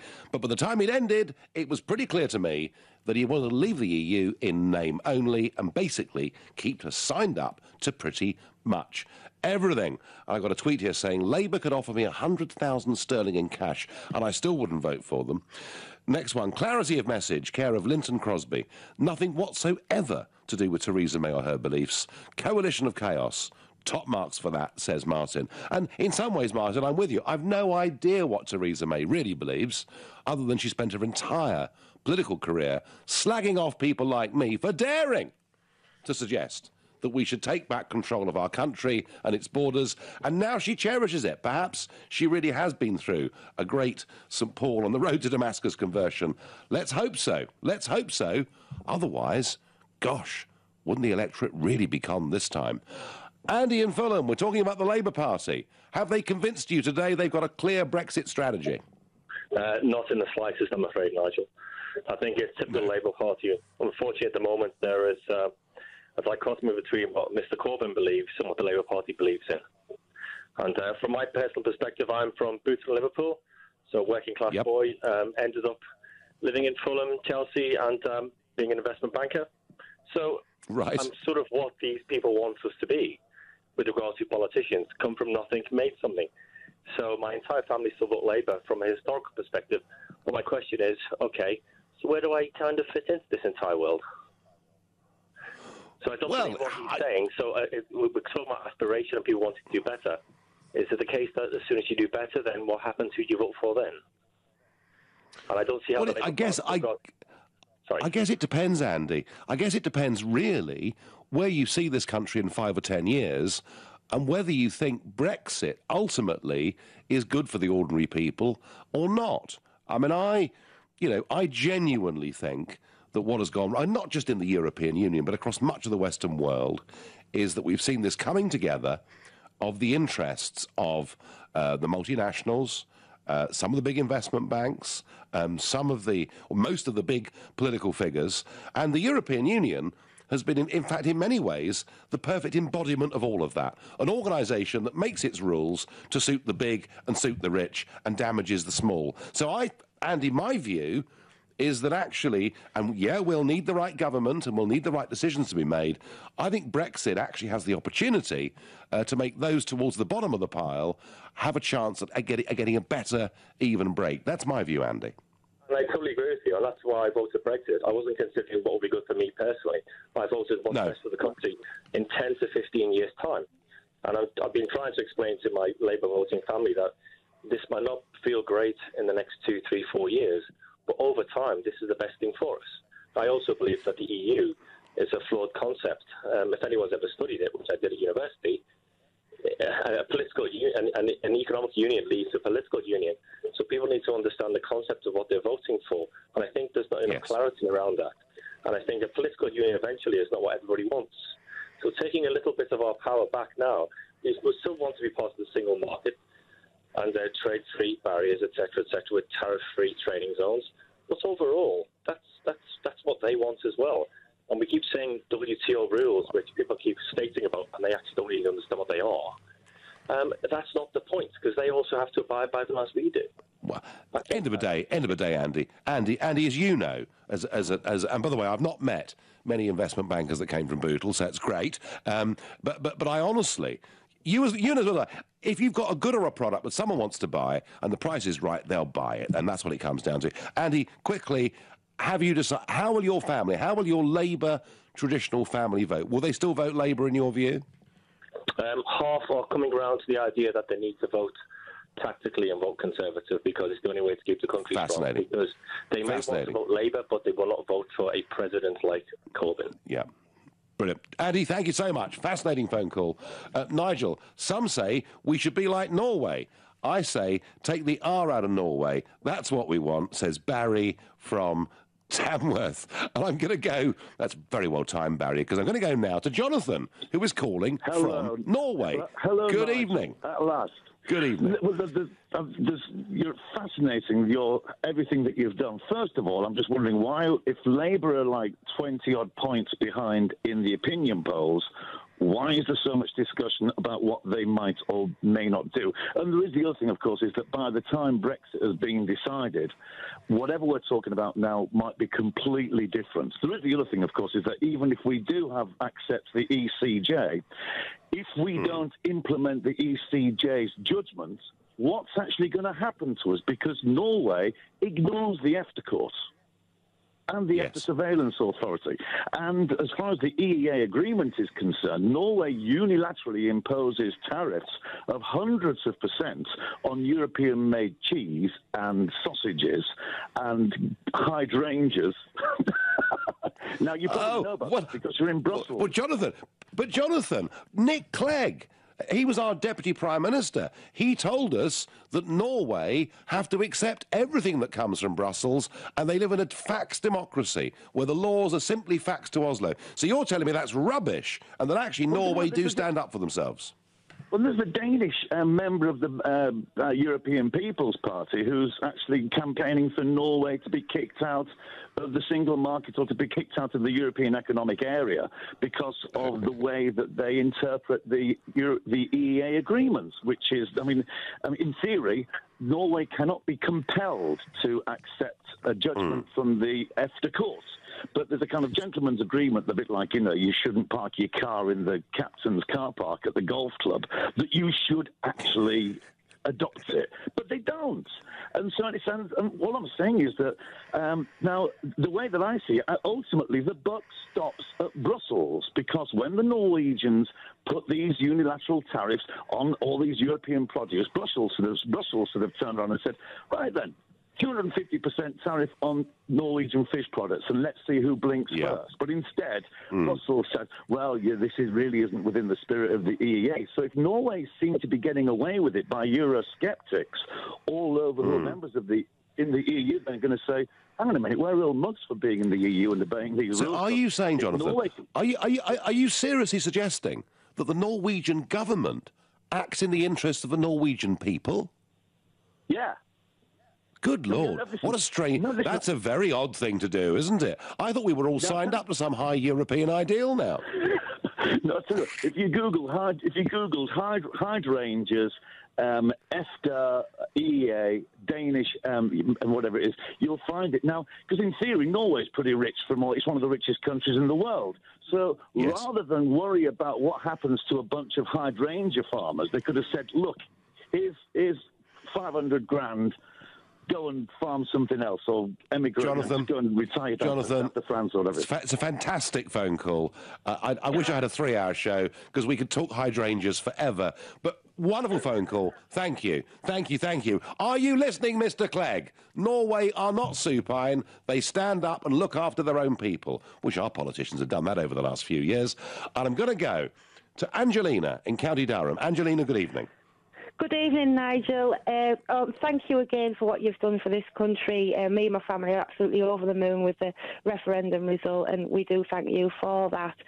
That's kind. I've been trying to call you last couple of nights, actually, and for one reason, Jeremy Corbyn, I don't believe he could lead us to a successful exit of Europe at all. He goes, one way and the other within hours. 1 minute we've got Trident, the next minute we haven't. All of his MPs are all over the place. It just isn't very secure, and everybody wants to feel secure in a government, no matter who you're voting for. But you're up there, Angelina. You're there in hard Labour territory. Do you think the Labour vote's in trouble even in County Durham? Of course. I've never been a Labour voter. I've always voted a different party every time I've voted. I always look at the ins and outs of things. My father was hard Labour. He was a miner, and he started voting for Margaret Thatcher in the 80s because then he opened his own business. But my cousins and family are all very hard Labour, and they're always having a go at me. You're far right, you're all this and all the rest of it. But, I mean, that's beside the point. But with regards to Theresa May, I do understand fully that, she didn't want Brexit. She wants to remain in the European Union. And I feel bad for her in a sense, because I feel people are calling her a hypocrite, even though she's Prime Minister. Do you know what, Angelina? I wouldn't feel too sorry for her. She's over 20 points ahead in the polls. I thank you for your call. I got a text in here suggesting that Tony Blair's backing the EU because he wants to become the next EU president of the European Commission when Jean-Claude Juncker steps down. Blair, president of Europe, I would have thought he had bigger global ambitions than that. No matter, my final thought is that to win a general election, you've got to have a good, clear message on the key issue of the day. And what Sir Keir Starmer did today on behalf of the Labour Party totally and utterly failed to do that, and I believe they are doomed. You've been listening to The Nigel Farage Show, exclusively on LBC. I'm back tomorrow night from 7. Coming up at 10, it's Ian Collins. But up next from London, it's Clive Bull. Nigel, thank you very much. Now, a lot's been said about Jeremy Corbyn. We've been pulling apart everything he's been saying, but not really Theresa May. So tonight, as Theresa May has been out on the campaign trail today, repeating that she's Conversation, the Nigel Farage Show. Mr. Nigel Farage. Thank you, Donald. And, well, big news to come from the States very shortly, where Trump is going to announce within the next day or so the biggest tax cuts in US American history. They are going to be huge. But we'll wait for those. Meanwhile, we'll talk about the Home Office in the United Kingdom, who are putting in place a policy, which is that people who get granted refugee status in this country will now take part in a safe return review 5 years after their refugee status is granted. So what that means is, if you apply to be a refugee in the United Kingdom, and last year about 35,000 people did, of whom 50% were actually granted refugee status, 50% who weren't. But I'm talking tonight purely about those who were actually granted refugee status. And what's going to happen from now on with new Home Office guidelines is, rather than being granted automatic rights of residency after 5 years, there will be a safe return review to see whether the country from which they've come is now a safe place to return to. Now, as you can imagine, a lot of organisations, in fact 50 in all, across the UK, who work with refugees, have written to the Home Secretary, Amber Rudd, telling her to reverse this policy because they say it's beyond basic morality. The Home Office, in response, have said they can't comment because of PERDA rules, because there's an election going on. Didn't stop them during the referendum, did it? But there we are. So that's the situation. And there are lots and lots of groups. There's Black Lives Matter. There's the Northern Ireland Community of Refugees and Asylum Seekers, the Scottish Refugee Council, Migrant Voice, Space for You Cardiff, Manchester Migrant Solidarity, Calais action. There's 50 different groups have written to the Home Secretary to say this is beyond basic morality. Well, I guess in many ways this debate tonight is more about morality, indeed, than it is about politics. Although, of course, if the Labour Party were to win the general election with a big majority, perhaps they might reverse this. I don't know. But I'm asking you, is it beyond basic morality to conduct a safe return review for refugees who've been here for 5 years if their original country is now safe? So if you think that this is absolutely wrong, that it would give refugees no certainty, they wouldn't be able to integrate, then call me on 0345 6060973. If you think what on earth could be wrong with this, especially if where they've come from is safe, then text me on 84850. Caller not ready. If you think actually, you know, really, other countries should be doing a bit more of the heavy lifting, then you can always tweet using the hashtag Farage and LBC at LBC. And of course, as ever, you can watch this show live on LBC's Facebook page, where I am here live from Brussels, where today we've had Viktor Orban, the Prime Minister of Hungary in the Parliament, who has been called virtually all the names under the sun because he won't sign up to the European Union's, or Mrs. Merkel's, you might argue, migrant refugee policy. So this whole issue of refugees, asylum seekers, and failed asylum seekers continues to dominate politics. Now, 50% of those who apply for refugee status in the United Kingdom are denied that status. And one of the big arguments in this country and elsewhere is so many of those who are denied refugee status actually don't leave. In fact, probably only 1 in 4 of those who are failed refugees in the United Kingdom actually get returned anywhere. But tonight's debate is about people where we as a country say, do you know what?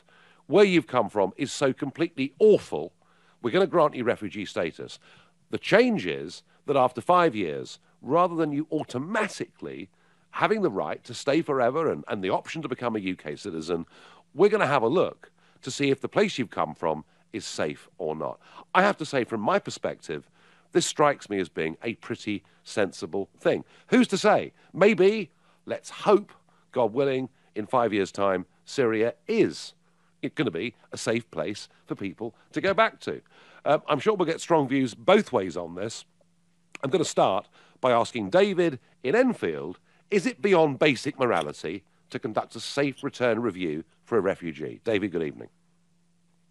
Good evening. No, it's not. If a country is safe now after 5 years, what's going to happen to their economy if everybody's left? It's their duty to make their country better once they get back to it. Once they get back to a safe country. Yes, I think that's a perfectly reasonable point, David. I guess the counter-argument is that it means that people who've come here and they've settled down and they've got a job, would they have a sort of Damocles hanging over them when this 5-year review comes up? No. If their country is now safe and it's all running smooth and they still want to stay here, that makes them economic migrants. Nothing more, nothing less. Yeah.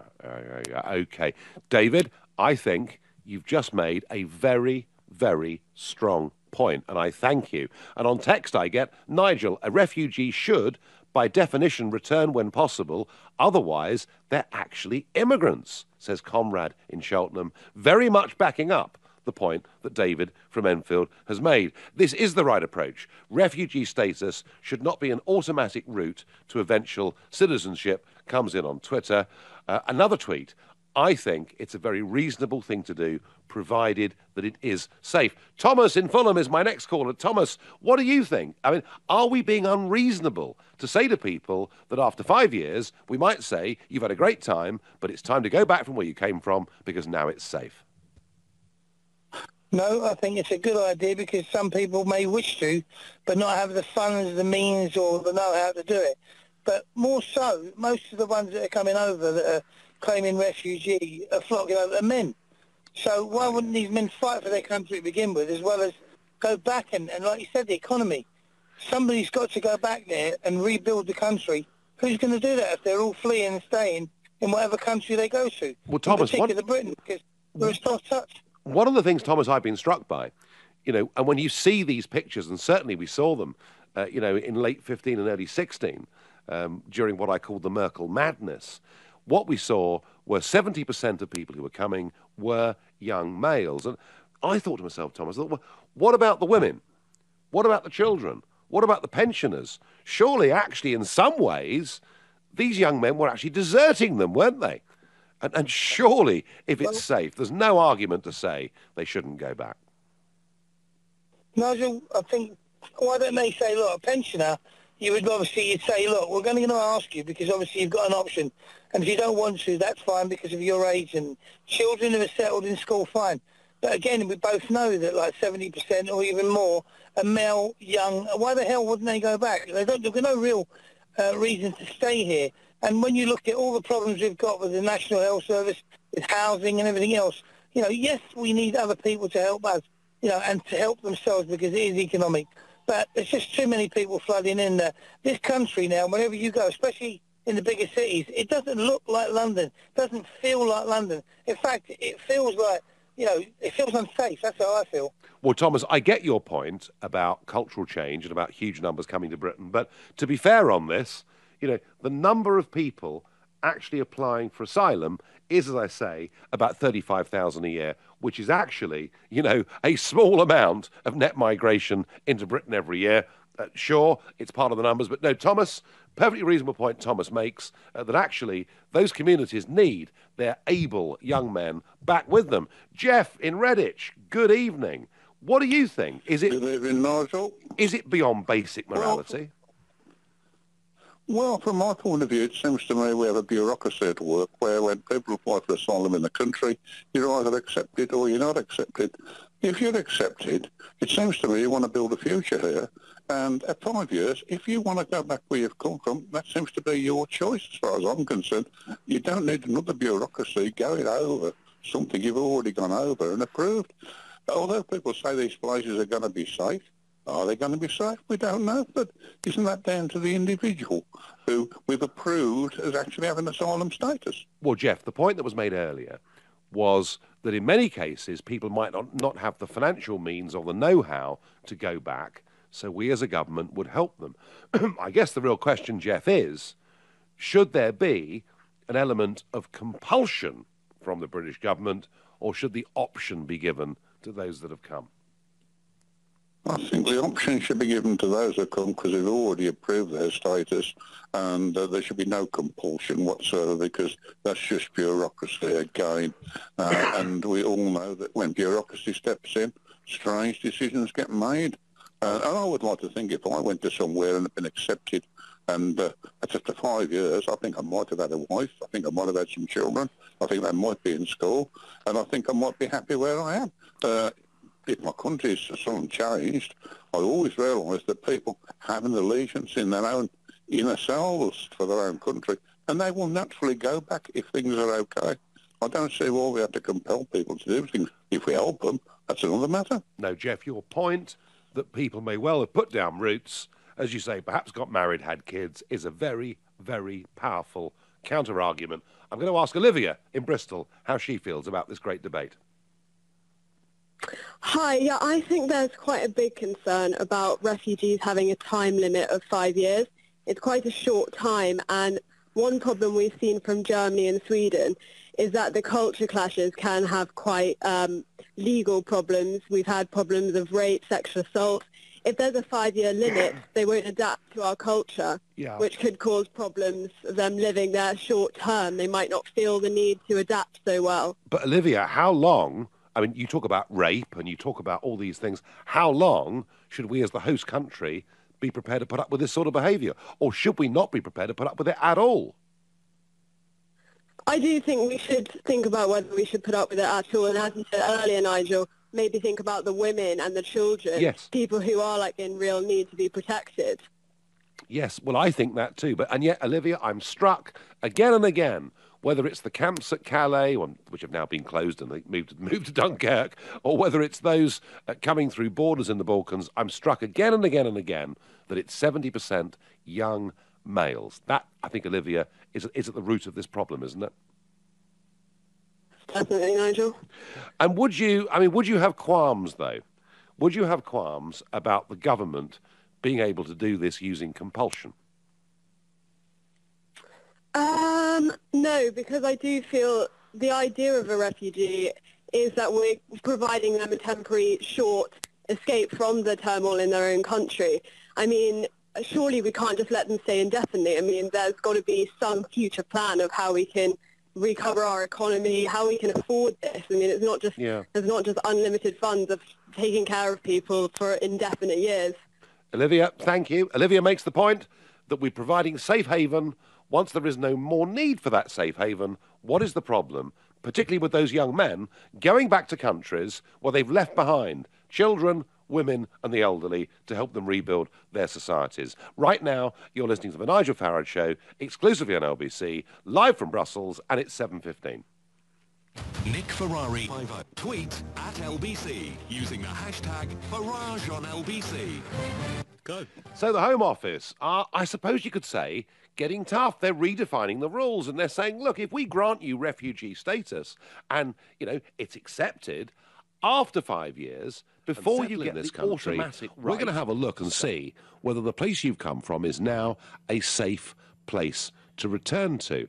And whilst that all seems perfectly reasonable, there are 50 groups, and it has to be said, many of them funded by the taxpayer, others funded through charities, who say this policy is beyond basic morality, because people need the opportunity to put down roots, to feel safe, secure, and to integrate. And indeed, Jeff from Redditch made the point, well, you could have been here 5 years, you might have got married, had kids, and settled down. A perfectly reasonable point that Jeff made, but most people saying, no, actually, you know, if we give sanctuary, if the place from which they've come is now safe and secure, surely those people, and mostly, by the way, young men, should go back to help people back in their own country. And an absolute avalanche of text, tweets and Facebook messages. Nigel, asylum seeking has been a short way cut of getting into Western nations by uneducated and unskilled people from third world nations for many years. So a review after 5 years seems a jolly good idea, says Anton in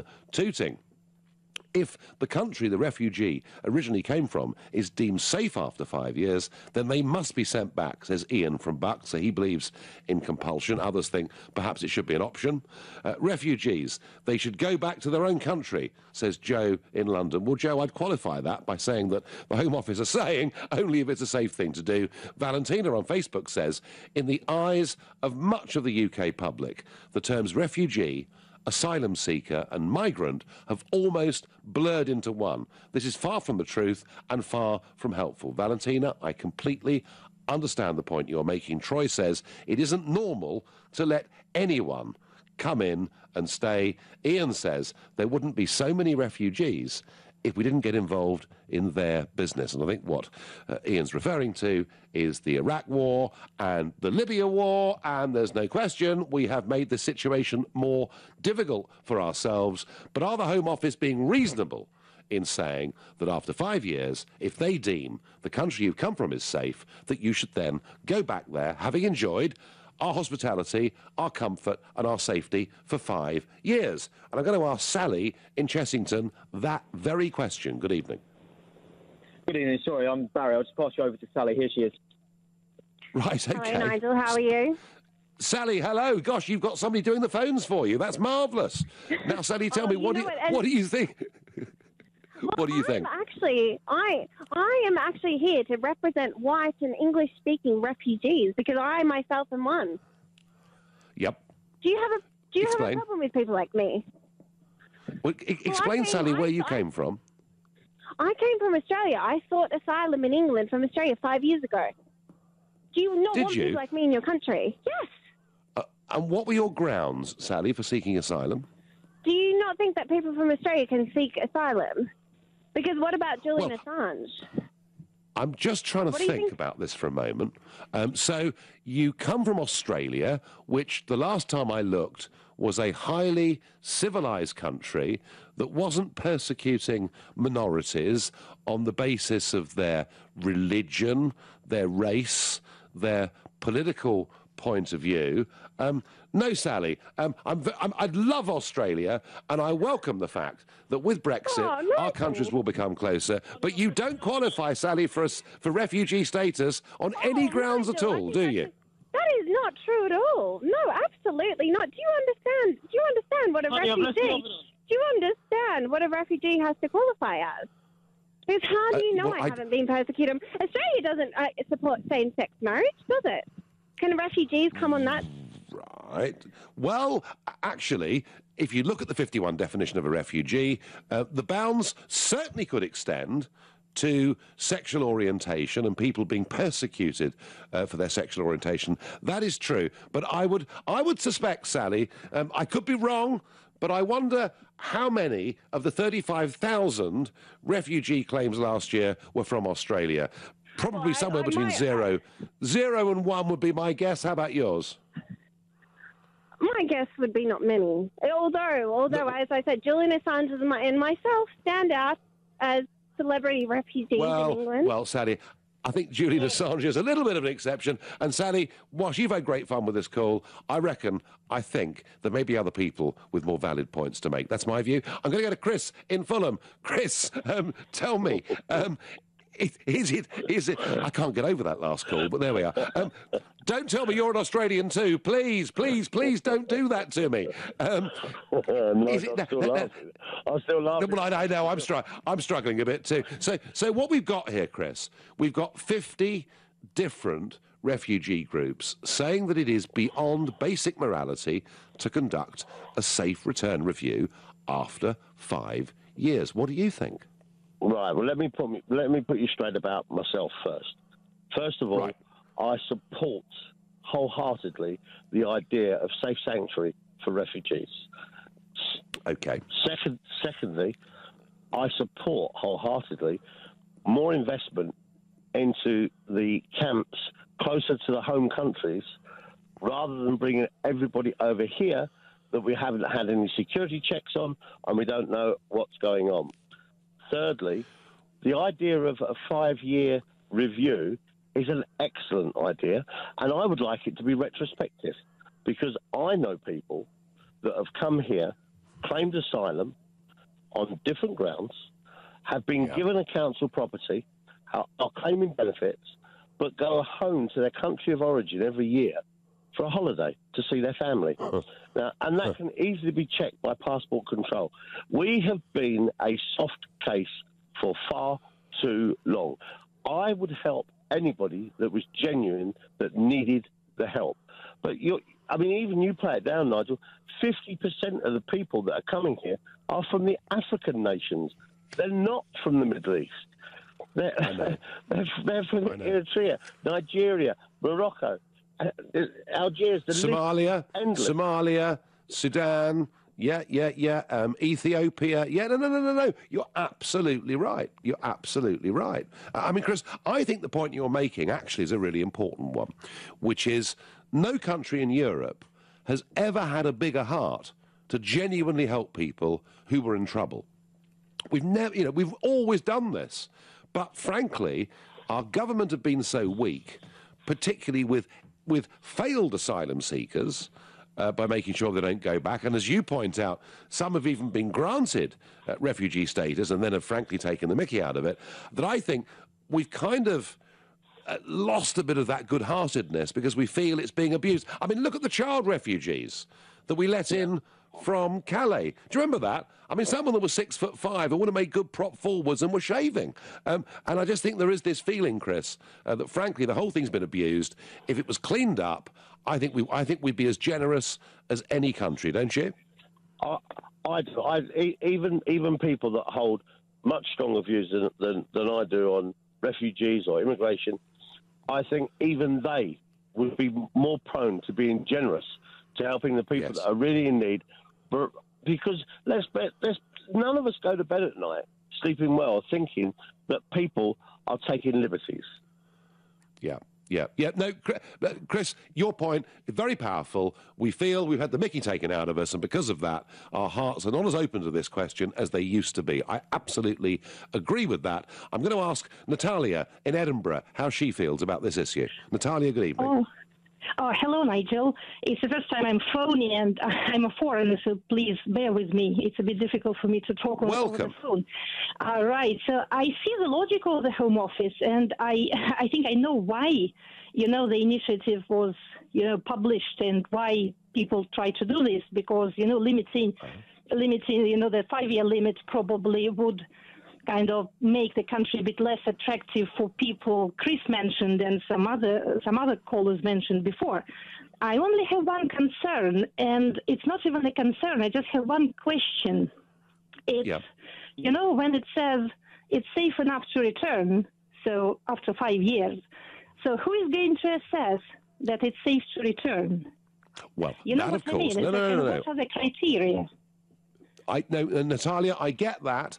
And that, of course, would have to be, to some degree, a subjective judgment made by the Home Office in this country. Natalia, I understand and get that criticism, and there is a great degree of subjectivity about it, and I thank you very much for your call. And, it all seems very logical, doesn't it? Very logical that actually we provide safe haven, we make sure the whole thing's done properly, and after 5 years it's perfectly reasonable that people go back to where they came from if it's safe. But Jeff from Redditch touched me a little bit in the first half of this show, and a tweet that comes in here that says refugees must not be allowed to marry, start having children with native Brits in order to get residency, or would the partners have to leave too? So there we are. This is not straightforward. It's not easy, but I do actually think, on the whole, the Home Office do appear to be trying to clean up a system that the vast majority of us have lost total confidence and respect for. You're listening to the Nigel Farage Show, exclusively on LBC, live from Brussels. It's 7:30 and time for the news with Rupert Barcia. A comment earlier was that we confuse the terms these days, migrants, refugees and failed asylum seekers, and it's all a hodgepodge and very confusing and doesn't do a lot of good, and I agree with that. But here's something from Germany. The crime rate among migrants in Germany rose by more than 50% last year, according to new figures that have raised real concerns about what may happen in the elections later this year. The number of suspected crimes by refugees, asylum seekers and illegal immigrants rose to 174,000 in 2016, an increase of 52.7%. These figures coming directly from the German Interior Ministry. This is not something to gloss over, Thomas de Maizière, the Interior Minister, said. Those who commit serious offences here have forfeited their right to stay. Crimes by migrants, he said, had increased disproportionately, even when the huge influx into Germany under Merkel's open-door refugee policy was taken into account. He also did make the point that most of the crimes committed are by repeat offenders, and that just 1% of migrants were accounting for 40% of migrant crimes, and that's pretty important. The highest crime rate were among migrants from the Balkans, Morocco, Algeria and the former Soviet Union, none of whom, of course, in reality, should ever be applying for asylum in Germany. When it came to sexual crimes, the figures were pretty astonishing, I think, and the rate figures were that 68% of all group rapes in Germany last year were committed by foreigners.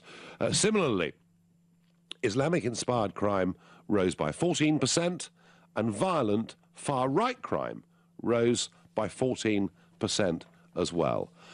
I'm not going to make any comment on those figures other than to say it is not a particularly pretty picture, and perhaps when you look at that, you understand some of the debates that are going on in Europe right now. But what we're talking about tonight are people who have come, applied for refugee status in the United Kingdom and been granted it. Not the illegals, but people who have been granted it.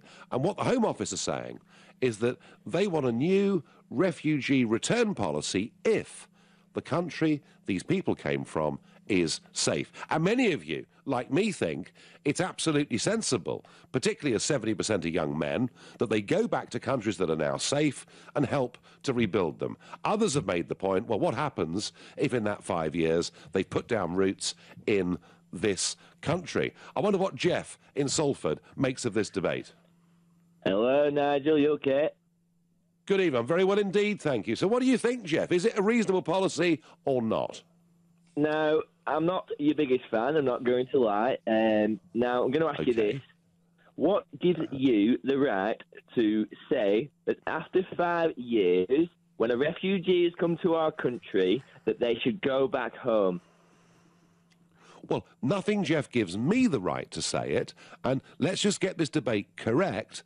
This is what the Home Office are proposing for the future, OK? And you know, a lot of people think that, I mean, you know, as someone says to me here, Jeff, on a tweet, refugees seek refuge. So when it's safe, they no longer need refuge. So they should return home. And that's what Frank from Mansfield says. What's wrong with what Frank says, Jeff? So you essentially, what you're doing, you're kicking people who have been working hard. It could be myself, for instance. I'm not a refugee. It could be someone like myself who worked very hard, and after 5 years, you essentially kicking them out. Is that correct? Well, the proposal is that people are granted refugee status, and if after 5 years the country that they've come from is now deemed to be safe, they would be returned. That is the proposal, Jeff, that is here from the Home Office. If you disagree with that, tell me why. I disagree with that because if I was in someone else's shoes, okay, let's put it this way. So say for instance, I want to go to Spain. And I was there for 5 years as a refugee. Now, what gives me the right, or gives someone else the right, should I say, to send me back to England after 5 years? Now, put it the other way around. Surely people who come to this country and have been here for 5 years, then from a moral point of view, that's what I'm talking about, a moral point of view. No, and Jeff, I accept, Jeff, I accept that this is much more of a moral debate than it is a political debate. But what qualifications would you have to be a refugee coming from Salford? Tell me. Well, I deliver fruit and veg myself for a living, so it wouldn't apply to me necessarily. No, it wouldn't apply to you, would it? No. Well, no. I hope not, unless a war breaks out. I don't think so. I mean, is it the element of compulsion that worries you in this? Compulsion, dictatorship, potentially. I feel...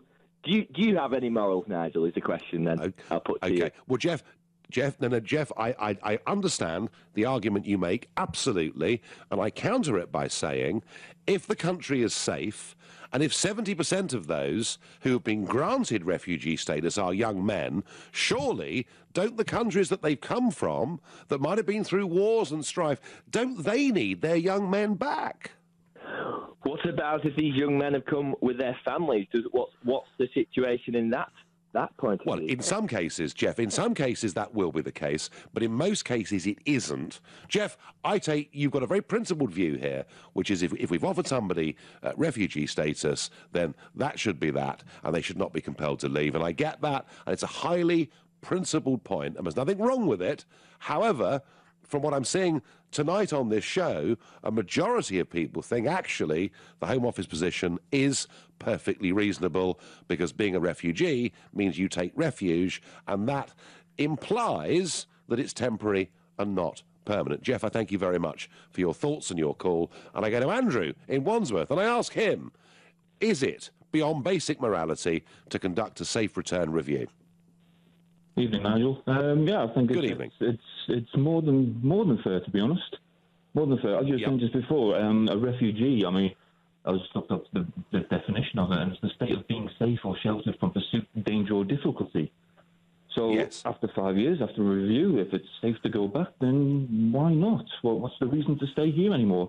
Unless, like some people have said, you put down roots, but I think that should be part of like a means test. What those refugees contributed family-wise, work-wise. Have they paid into the healthcare system, our tax? That's where it gets tough, Andrew, isn't it? That's where it gets tough, and it gets very subjective. But I mean, clearly, if somebody's come and they've come from Syria, for argument's sake, and they've got married and had 2 kids in that 5 years, then it's quite tricky, isn't it? It is. But like you said, you have this mostly like 70% of young males coming across, etc. And it's like, well, why aren't they returning once it's safe? Why are they staying here unless it's... Okay, so Andrew, would you accept that there would be exceptions here where people could argue, look, I really have put down roots, without a doubt? There's never clear black and white. There's always grey areas, etc., and it's never always as clear-cut as people wish it to be, but that's the way it is. But I think the review itself is fair. After 5 years, have a look at the state of the refugees' country, and then go from there. So, Andrew, a fair and sensible thing to do, but there will be exceptions, yeah? Definitely. Thank you very much indeed for your call. I get here on Twitter, but what about other refugees who are in danger? People need to leave so others can have their turn. Well, I think there is a point about that. And we said that earlier, didn't we? That maybe our hearts are not as open as they used to be because we feel people have been taking the mickey. Young men should return home as soon as a war is over to help rebuild their country. No ifs, no buts. Hi, Nigel. I'm an immigrant. I support you.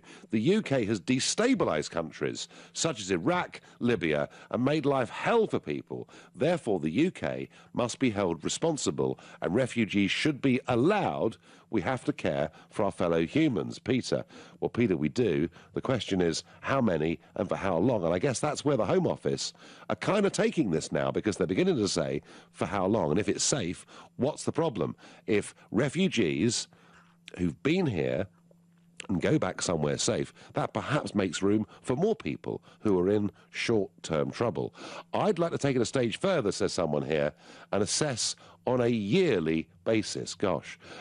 Thomas says to me on Facebook, Nigel, would you happily be sent back to a country the Home Office deems safe, but you didn't? Well, Thomas, I absolutely accept that is a degree of subjectivity. We can't get round that, or at least I can't get round that.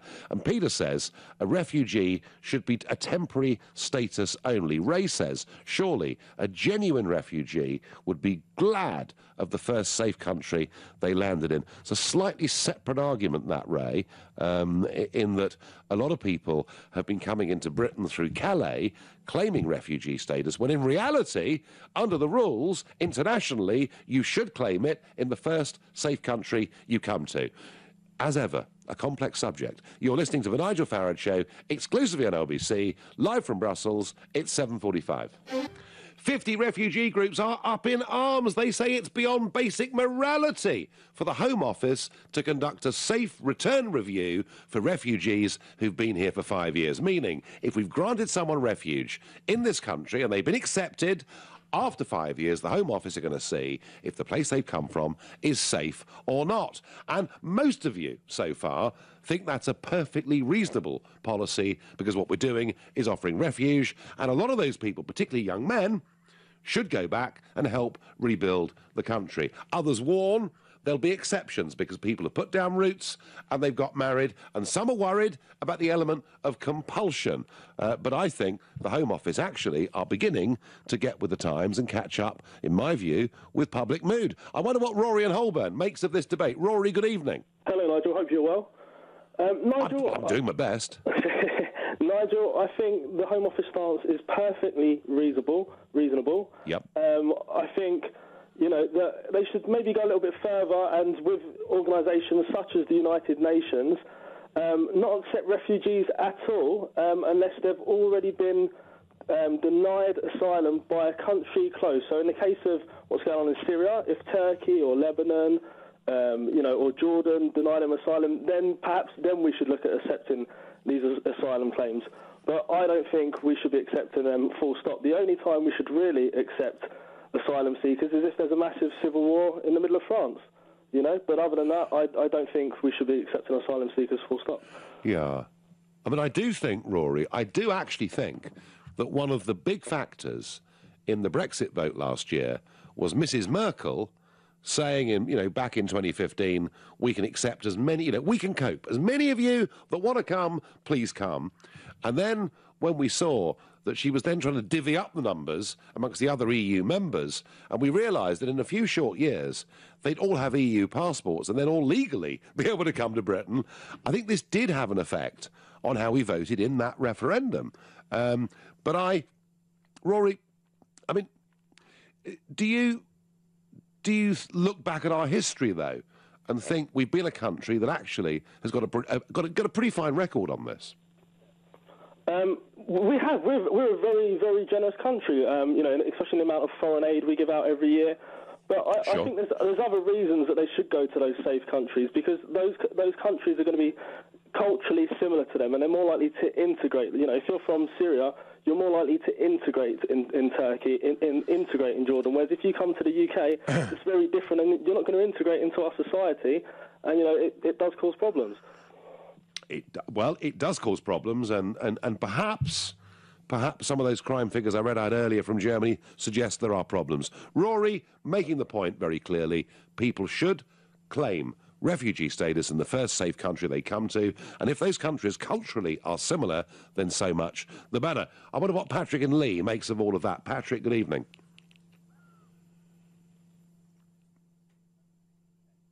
No, I can't get Patrick. Moses in Bedford. Moses, tell me, how do you feel about the Home Office potentially toughening up our policy and saying after 5 years, if where you've come from is safe, you should go back? Nigel, I'm a first-time caller. Hi. I think the Home Office is the Home Office has been lazy. Wars don't last for less than 5 years.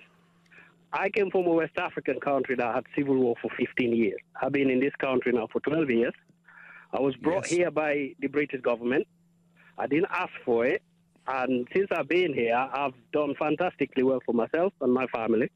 And I just think the Home Office is trying to get the British people to do their job for them. Wars don't last for less than 5 years. It's well known. That depends. Somalia has been fighting for how long now? Yeah. So Moses, where did you come from? Liberia.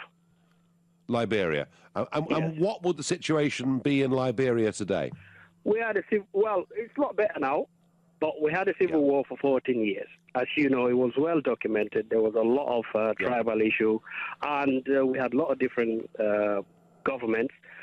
It was not a stable country. It's a small country in population terms, but it is still, the struggle still goes on because there's no institution to take people back. Do you know what I mean? It's very tribal. Go on. Yeah. So Moses, would Liberia be considered safe today or not? It will be. It will be considered in some areas. Now, if you come from the north side of Liberia, it's not safe. If you come from, say, Monrovia, the capital city, it will consider it safe. Now, to take somebody after 5 years to drop them in Liberia, bear in mind, Nigel, there's no institutions. You don't have the security system you've got in place here where you can go into a police station and report. It doesn't work like that.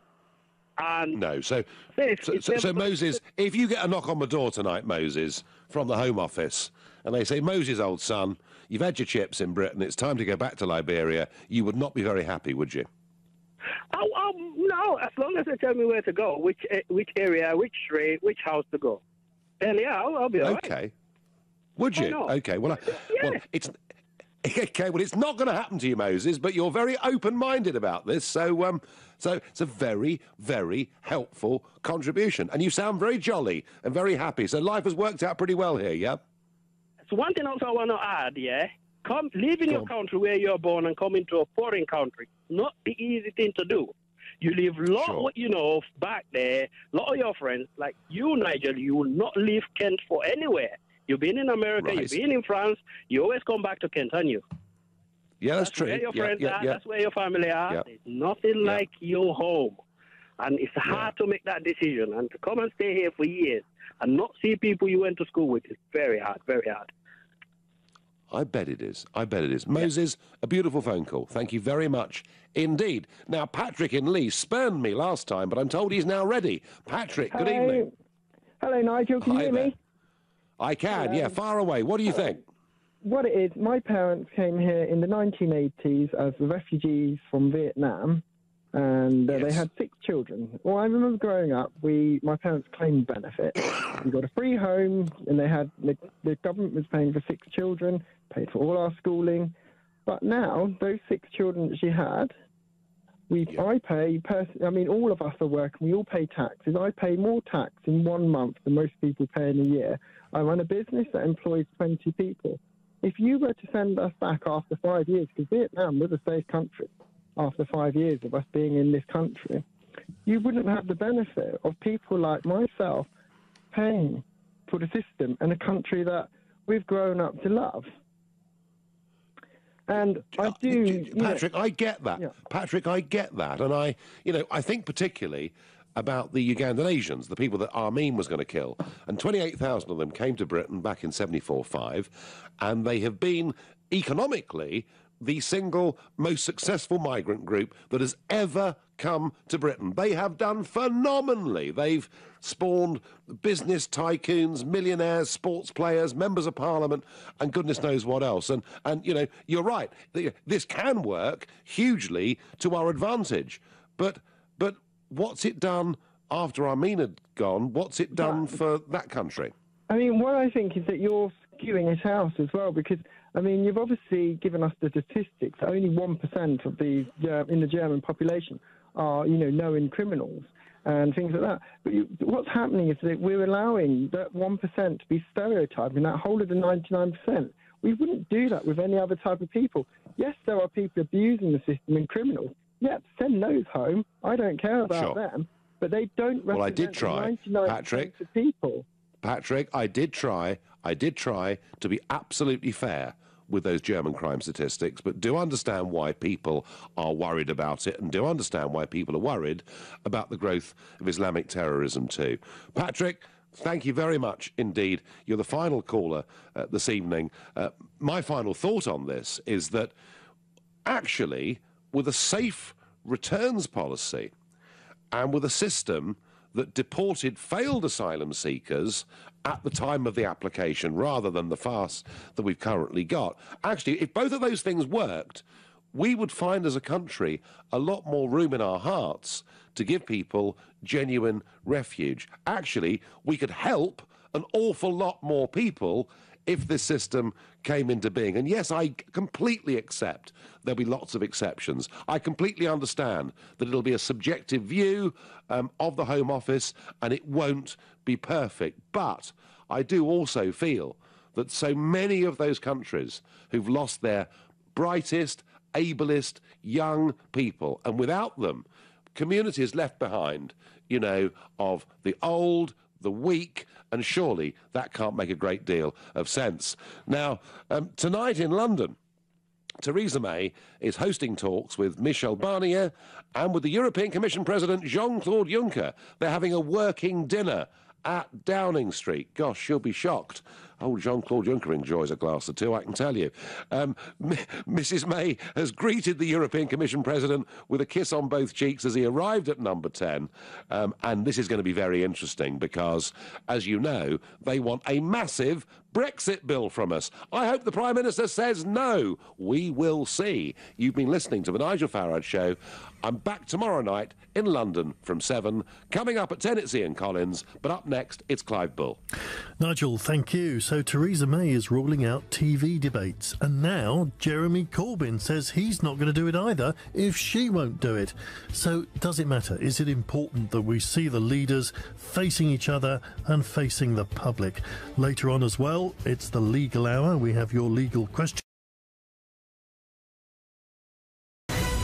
Thank you, Donald, and good evening, everybody. Well, Boris Johnson, where's he been for the last couple of weeks? Lots of speculation early this week that he'd be out there in the front of the campaign. Then the next day we were told he was going to be sent overseas because he was too gaffe-prone and could be too awkward.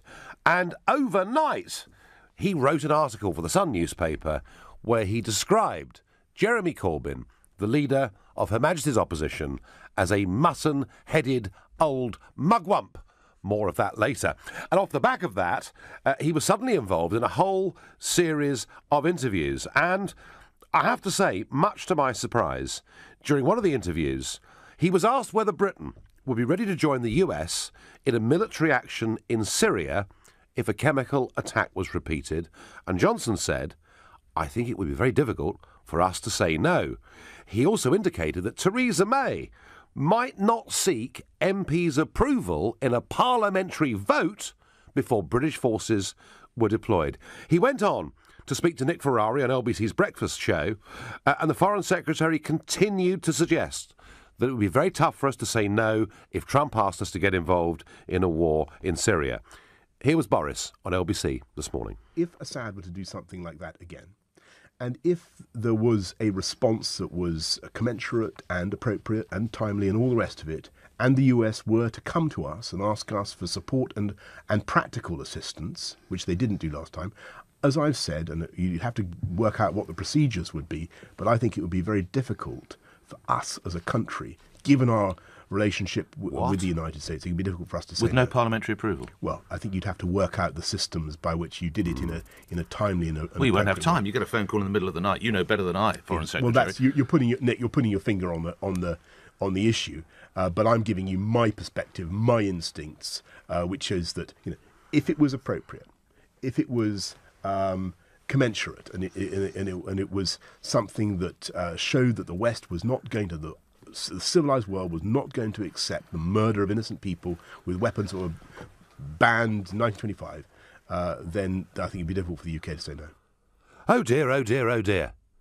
Given our relationship with the United States of America, it would be difficult for us to say no if Donald Trump launches strikes on Syria and asks us to help. I simply don't believe I'm hearing that, and I'll tell you why.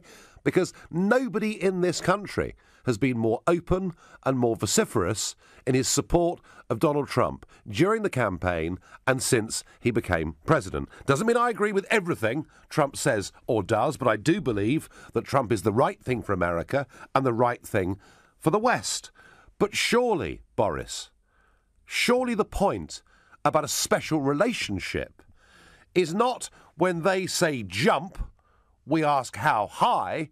The point of a special relationship is we have a conversation about the things we engage together on and the things that we don't. And it's worth reminding people, and younger listeners won't know this, but back in the 1960s, when Lyndon Johnson was the US president, and when they were gearing up more and more and more in the war in Vietnam, Lyndon Johnson said to the British Prime Minister Harold Wilson, "It is your duty to send troops to Vietnam to join us in this war because of the special relationship." And Harold Wilson, I think, to his lasting credit, said no. Boris, the point of a special relationship is we can make individual decisions. So I am really startled that he should say that. And I'm even more astonished that he thinks we should do this without seeking any parliamentary approval at all. You know, Blair is condemned over Iraq, and yet there was a parliamentary debate and vote on Iraq. Similarly with Libya, which I thought was even more crackers as a military plan, Cameron did have a debate and a vote in Parliament. And yet here's Johnson saying that the phone rings and we say, yeah, that's fine. We're going to start a bombing mission or launching missiles. I find this really very, very difficult. So my question to you this evening is Boris Johnson right to say that it would be difficult for us to say no, and should this be done without Parliament having a say? And if you think that part of the special relationship is that when they ask we do say how high should we jump, then call me on 0345 6060973. If you think actually the point of a special relationship is we make the decisions on the merits of each case, please text me on 84850. And if you think, actually, the last thing we want to be is America's poodle or Brussels' poodle or anybody else. We should make our own independent decisions, and perhaps we've engaged in too many wars over the course of the last few years. Then you can tweet using the hashtag Farage and LBC at LBC. Plus, as ever, you can watch us on LBC's Facebook page right now. And I'm going to Yayan in Swansea as my first caller. Yayan, were you surprised by what Mr. Johnson said today? Absolutely. Hi, Nigel. Hello. What are we doing thinking about getting into another foreign war?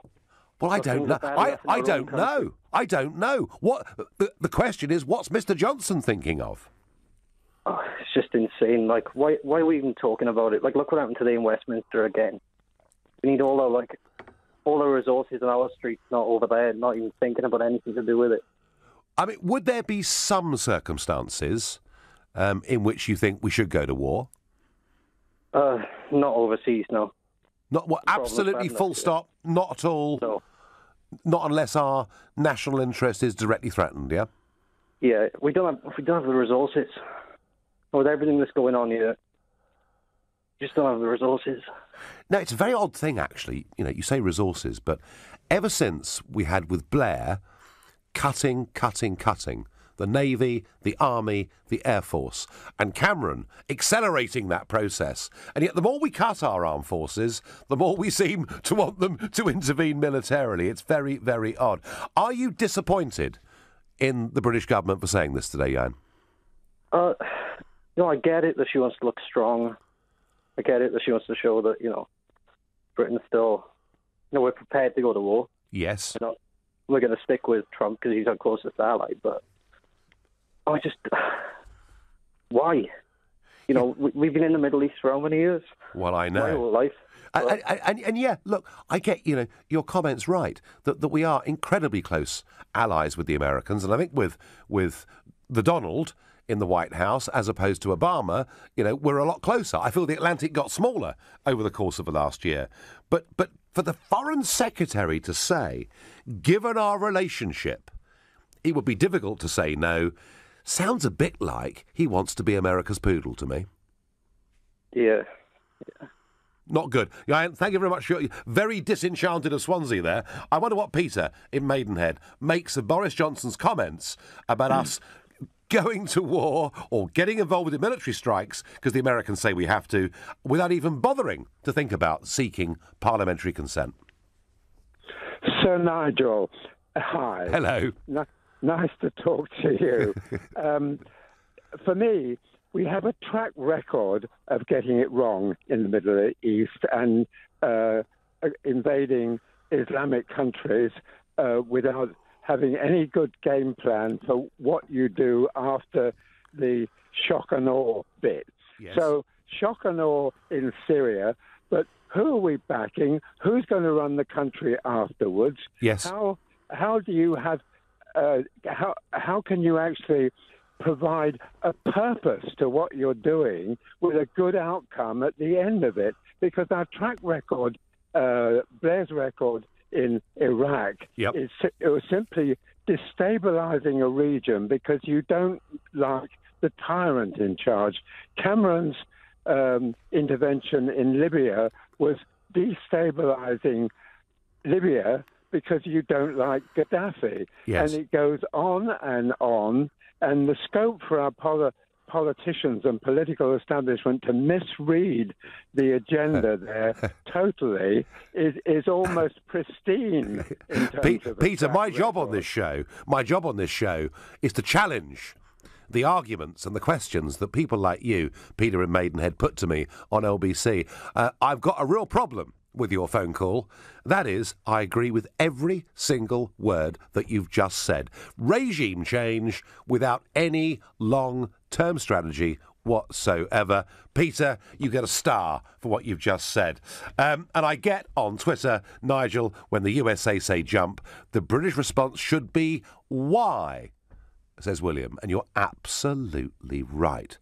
Independence for the UK should be independence from any other nations, says Spicer on Twitter, and I completely and utterly agree. There should be a coherent British military policy. Ministers should sit down for a week and work out a policy directive. And that comes, yeah, absolutely right. Again, coming on Twitter. So thus far, Boris, there are not many people supporting you. I get it's early in the show, but Mr. Johnson, if you're in your chauffeur-driven limo, heading off to the constituency to campaign or whatever it may be, Boris, call us, 0345 6060 973, and we can talk about that. We can talk about what a mugwump is. We can perhaps even talk about the £350 million a week. I would just so love if Boris was to ring this show, because I think he may well dominate the whole of the next hour. I'm going next to Yasmin in Manchester. What did you make of the Foreign Secretary's comments this morning, Yasmin? Well, I thought they were very ill-timed with regarding talking about Syria. I also think he shouldn't do name-calling to Corbyn, especially when he looks like Jabba the Hutt. You know what I mean? He's no Adonis, is he? Well, I don't know. You tell me. No, he's not. And I also feel that we should have a vote in Parliament before any action against Syria or any country, because at the end of the day, Boris is not a dictator. Do you know what I mean? He's got to look at everybody's views on it, unless there's something that is so drastic that happens in Syria where we need to go in and it's immediate. Yes. I don't like Assad. I don't like chemical weapons being used on anybody. Assad's basically in bed with Putin, and Putin's not saying too much about Assad, but I think that's because Putin's looking to have bases over there. And basically he's letting Assad rule with his rule and do what he wants. But I think Putin is the one who's holding Assad like a puppet at the moment. But not many people can see the strings. Do you understand that? Well, no, I do understand that, Yasmin. But whatever your reservations about Putin and Assad, it's worth remembering that on the other side, one of the big groups they're fighting against is ISIS. And there is an argument that militarily, now that Assad has got some Russian muscle, that in fact ISIS are being beat fair and square militarily in Syria. And that of itself surely can't be a bad thing. I agree with you that ISIS as an entity should be basically obliterated from the planet. But the thing is... Well, you sound like Donald Trump now. No, I'm just looking at, it's an ideology, ISIS. Yeah. How do you beat an ideology with bombs?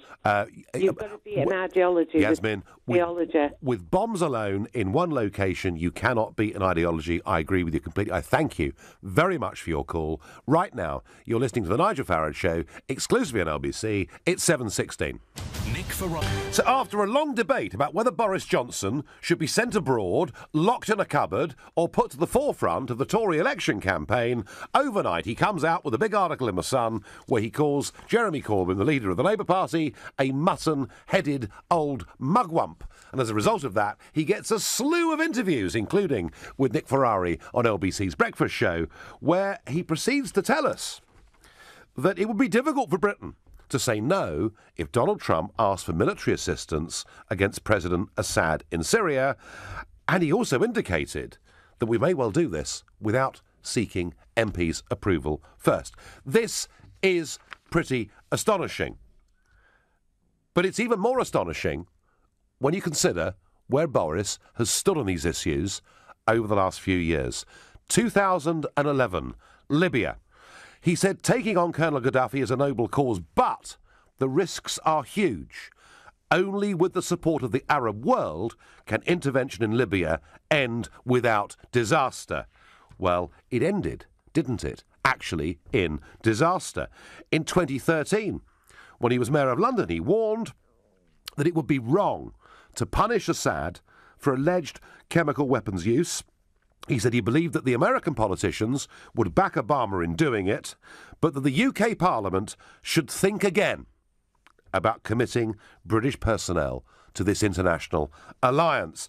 And then in 2013, when, if you remember, the Prime Minister and George Osborne, who is still unrepentant, wanted to arm the Syrian rebels against Assad, but finished up losing that vote, in my view, thank goodness in Parliament, Boris wrote a piece in a national newspaper saying, "Don't arm the Syria maniacs."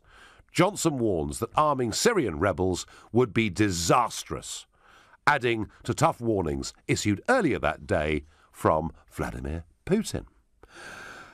And he says later on in 2013, the delayed attack on Syria is good for Britain and the PM. By postponing military action, MPs have done the right thing. He then in 2014 says that Tony Blair needs psychiatric help following the decision to go to war in Iraq. So Boris, through all of these conflicts, has been saying exactly the same things that I've been saying, that don't go to war only as a last resort, and don't go for regime change unless you've got a long-term strategy. And then he becomes Foreign Secretary. Now, I don't know what happens to people inside the Foreign Office. I don't know what they put in the water. I've no idea what goes on, but suddenly he goes from being a dove to a sort of US neocon hawk. And I can't believe it. We are friends with the Americans. We are not servile subjects to the Americans. And anyway, I suspect that that one strike that Trump did on Assad will probably be the only one anyway. Mercifully, goodness me, have to say, I do hope I'm right about that, given what Boris has said today. Valentine in Bromley, I'm going to ask you, what do you make of what the Foreign Secretary has said? Hi, good evening, Nigel. It's the first time I'm calling into your show, and I honestly can't believe it, because I'm a staunch opponent of your politics. But on this occasion, I agree with you. Well, there you are. I can't believe it, but I actually do.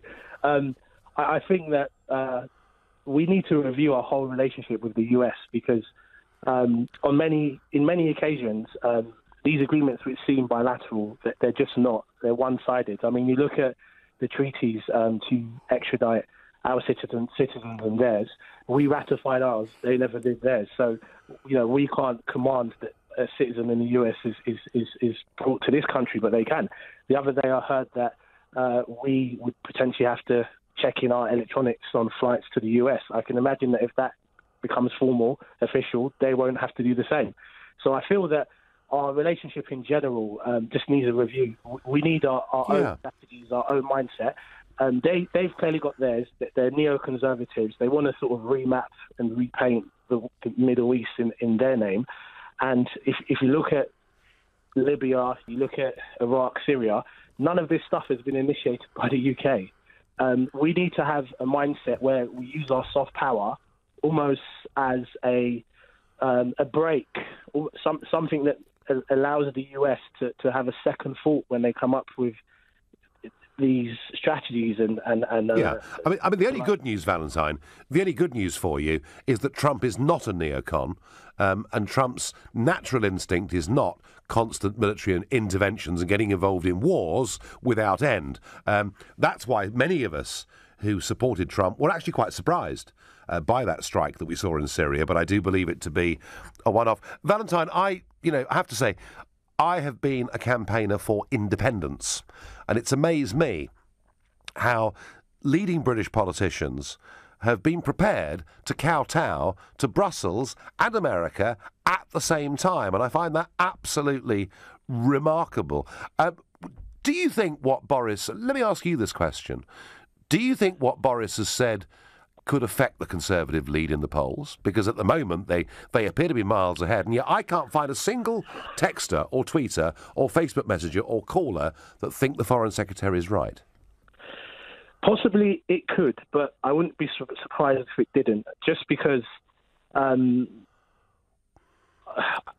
guess there are too many other issues which are at the forefront of people's minds, and although this is an issue of today, it'll probably blow over. As long as if there are some sort of intervention in Syria tomorrow, and then the government acted without the consent of Parliament, then that would potentially affect their polls in the future. But at this moment of time, I think there are too many issues, and this is hypothetical. Yeah. Potentially it won't happen. It won't be in the front of people's minds. It might be today, but it will blow over.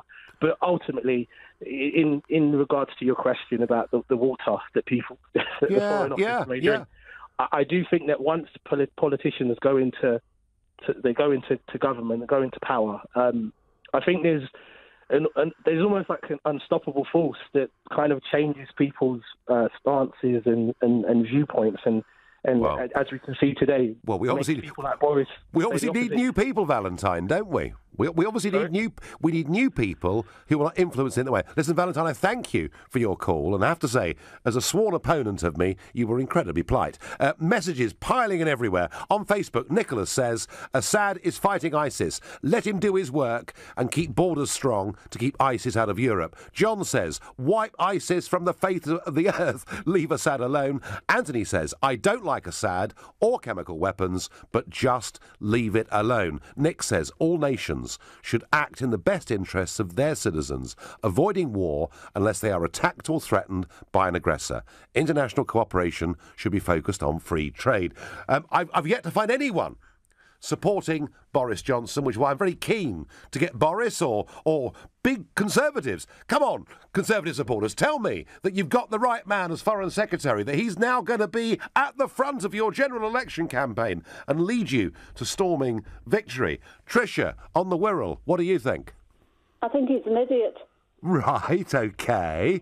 Go on. I support everything you've said. I've supported you right through Brexit. Everything. I think you're a wonderful person. You'll have to excuse me. It is my first time on. Well, welcome. I am a Conservative. Yep. I think he's an idiot. I really do. I mean, talk about giving more votes to Labour by what he's done. Well, it's interesting, Tricia, because, you're calling from one of those parts of the country where Labour hold the lion's share of the seats and where the Conservatives, and what the pollsters have been saying over the last week, where the Conservatives are likely to start picking up a lot of seats. Do you sense, Tricia, in parts of the Northwest like the Wirral, that what Johnson has said could really hurt? Yes, I think so. Esther McVeigh, she was our MP she was the people we voted for in Hoylake, and Labour, they made sure that they got rid of her. She was, she's really good, and I believe she's going to be taking... She's just been selected for Tasson, which is a very safe Conservative seat, so it's been a good day, I think, in many ways, for Esther McVeigh. She's from Liverpool, I know. I've met her many times, and she's great fun. She's great. But Tricia, tell me, have you previously been a Boris supporter? When he was mayor, yes.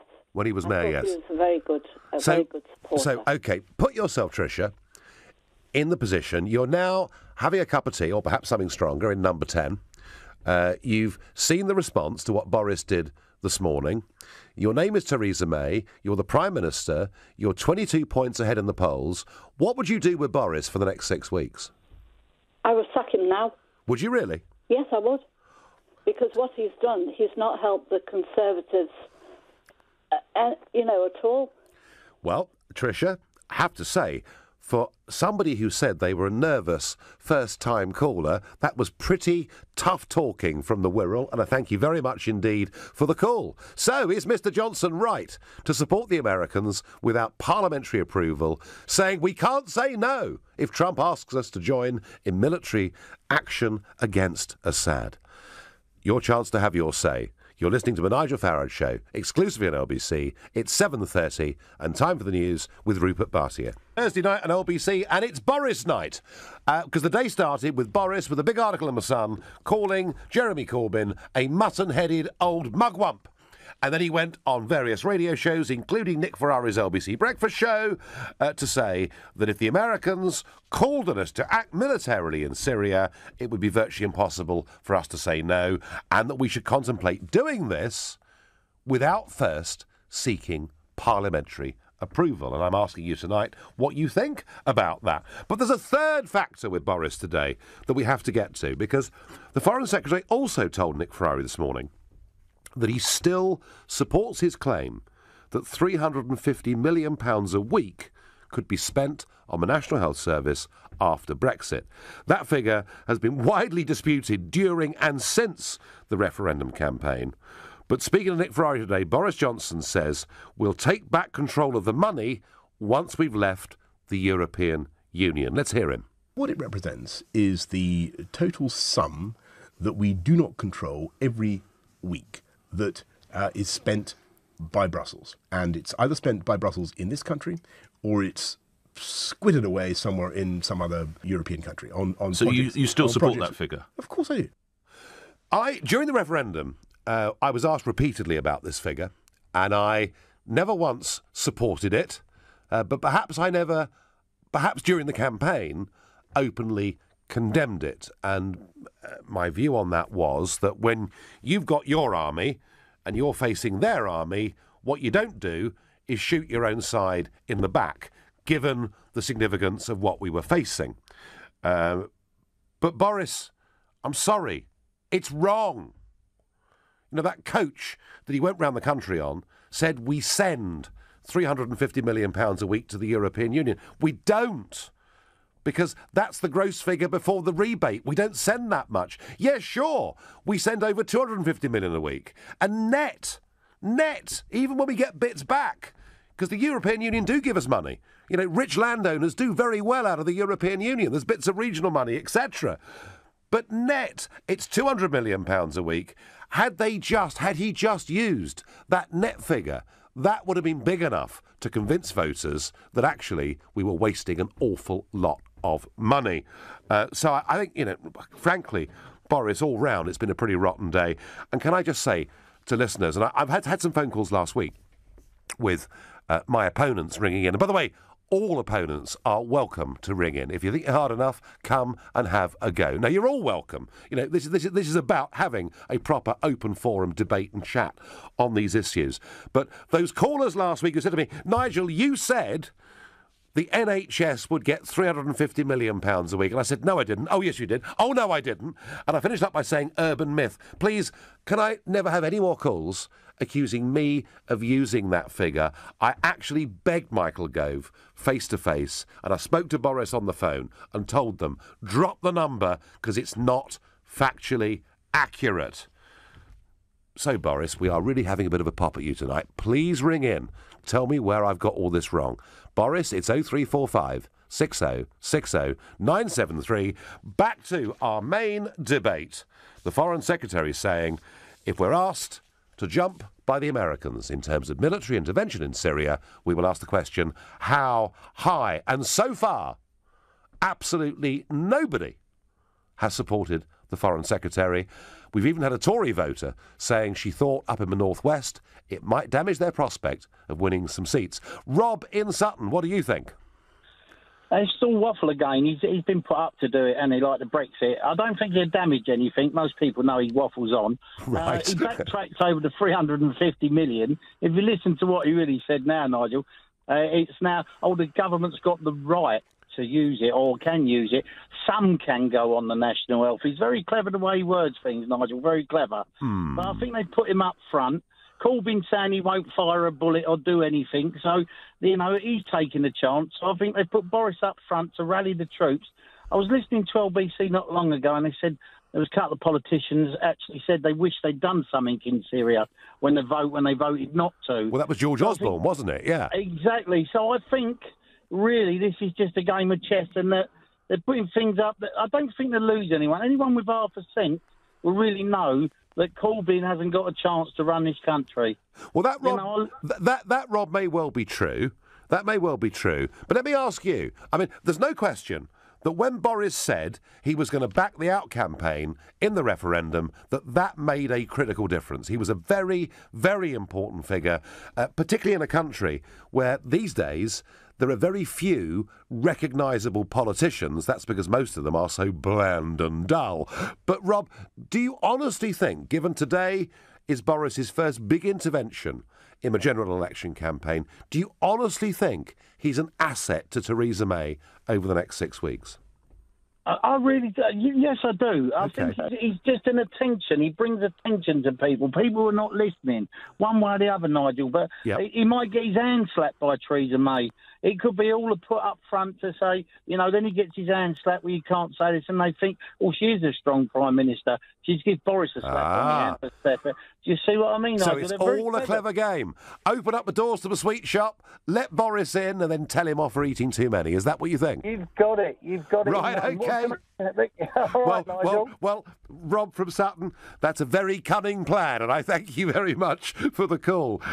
Messages still pouring in. It shouldn't matter how close we are to Trump. We should respect our democratic way of doing things, says Robert in Pembrokeshire, implying that we should have a vote in Parliament before taking military action if possible. Nigel, no, I don't think we should get involved in any war alongside America. I reckon that Parliament should have a say in that situation. Kathy in Southampton, I'm sick and tired of the US meddling with the Middle East. We need to put the great back into Britain and to do the right thing. Stay out of Syria. MPs must have a vote if we're going to go wasting money on a stupid proxy war, says Max. Tweet, Bojo needs to understand that a nation should always place the interests of its own people above an alliance. Here is what I have to say. Alex in Loughborough, tell me, have I got this all wrong? I mean, is Johnson's intervention today a dramatically good thing for the Conservative Party? And is it right that we slavishly follow America on any foreign policy issue? Hi, Nigel. First, I'd just like to say you're a national hero. Thank you for everything you've done. Well, that's very sweet of you. I think it's very interesting politically because I think it won't make a difference in the sort of between Labour and the Conservatives. But where I think it will make a difference is at the margins. Yeah. And one of those areas is UKIP. Yeah. I think you'll see. I do think you'll see a migration of UKIP voters to the Conservatives because of what they're offering on Brexit. Now, I know you may not think that, but I think a lot of people will that were voting UKIP vote Conservatives. However, this will worry a lot of UKIP voters who have heard over the last few years UKIP proposing a very much more isolationist foreign policy. Perhaps you might not like the term. But well, I would say, Alex, I mean, I was leader for that period, and I would never describe what I stood for as being isolationist, but I would describe it as being non-interventionist unless absolutely necessary. Okay. In that case, non-interventionist. Whereas this, certainly the language that he used was very much the language of, the poodle connotations, the bowing down connotations. And I think a lot of UKIP voters will not like that. No. And I think this will stem the tide. This could. I don't think it's going to have a massive effect, but I think it could stem the tide of UKIP voters to the Conservatives. But like I say, I don't think it's that big a deal. And one thing you've got to remember with Boris Johnson is this is a guy who has very seldom failed electorally. And I think there may be a bigger play here, as your previous caller said. But, yes. I don't know. I mean, as a personality, he's a huge personality. He is instantly recognisable. Everyone knows who he is. And what he also does, he brings fun to politics. And any photograph you see of Boris on a street, in a cafe, wherever it is, there are people laughing and joking. And as I say, politics needs that, because without characters, it's just the bland leading the bland. And Boris is very good at that. Alex, a very interesting perspective. Caroline says on Facebook, I think Bojo knows that MPs won't vote for us to bomb Syria. Is that why you think he'll swerve Parliament this time? Well, it'd be a very brave government that deliberately swerved Parliament and involved themselves in a war thinking they might lose the vote. I love this. I love this text. Nigel, is Boris giving us tomorrow's news today? Regards, John. I like that. And on Twitter, remember, Boris is still a US citizen. Is that right? I thought he'd finally renounced that citizenship. I think that may be now in the past tense. After invading Syria, we would need to run the place. The problem is most of the infrastructure has been destroyed. Good luck. Well, lots of views. Very, very few people suggesting that Boris has done the right thing, other than one caller who thinks it's all part of a cunning plan, that Boris goes out and is really naughty and then gets slapped down by Theresa May, showing what a strong leader she is. By the way, I've just had it confirmed that Boris Johnson has, I was right, he has turned in, given up, renounced his US passport. Right now, you're listening to a Nigel Farage show, exclusively on LBC. It's 7:45. Boris hits the general election. He writes overnight that the leader of the opposition is a mutton-headed old mugwump. I wonder how many of you know what that actually means.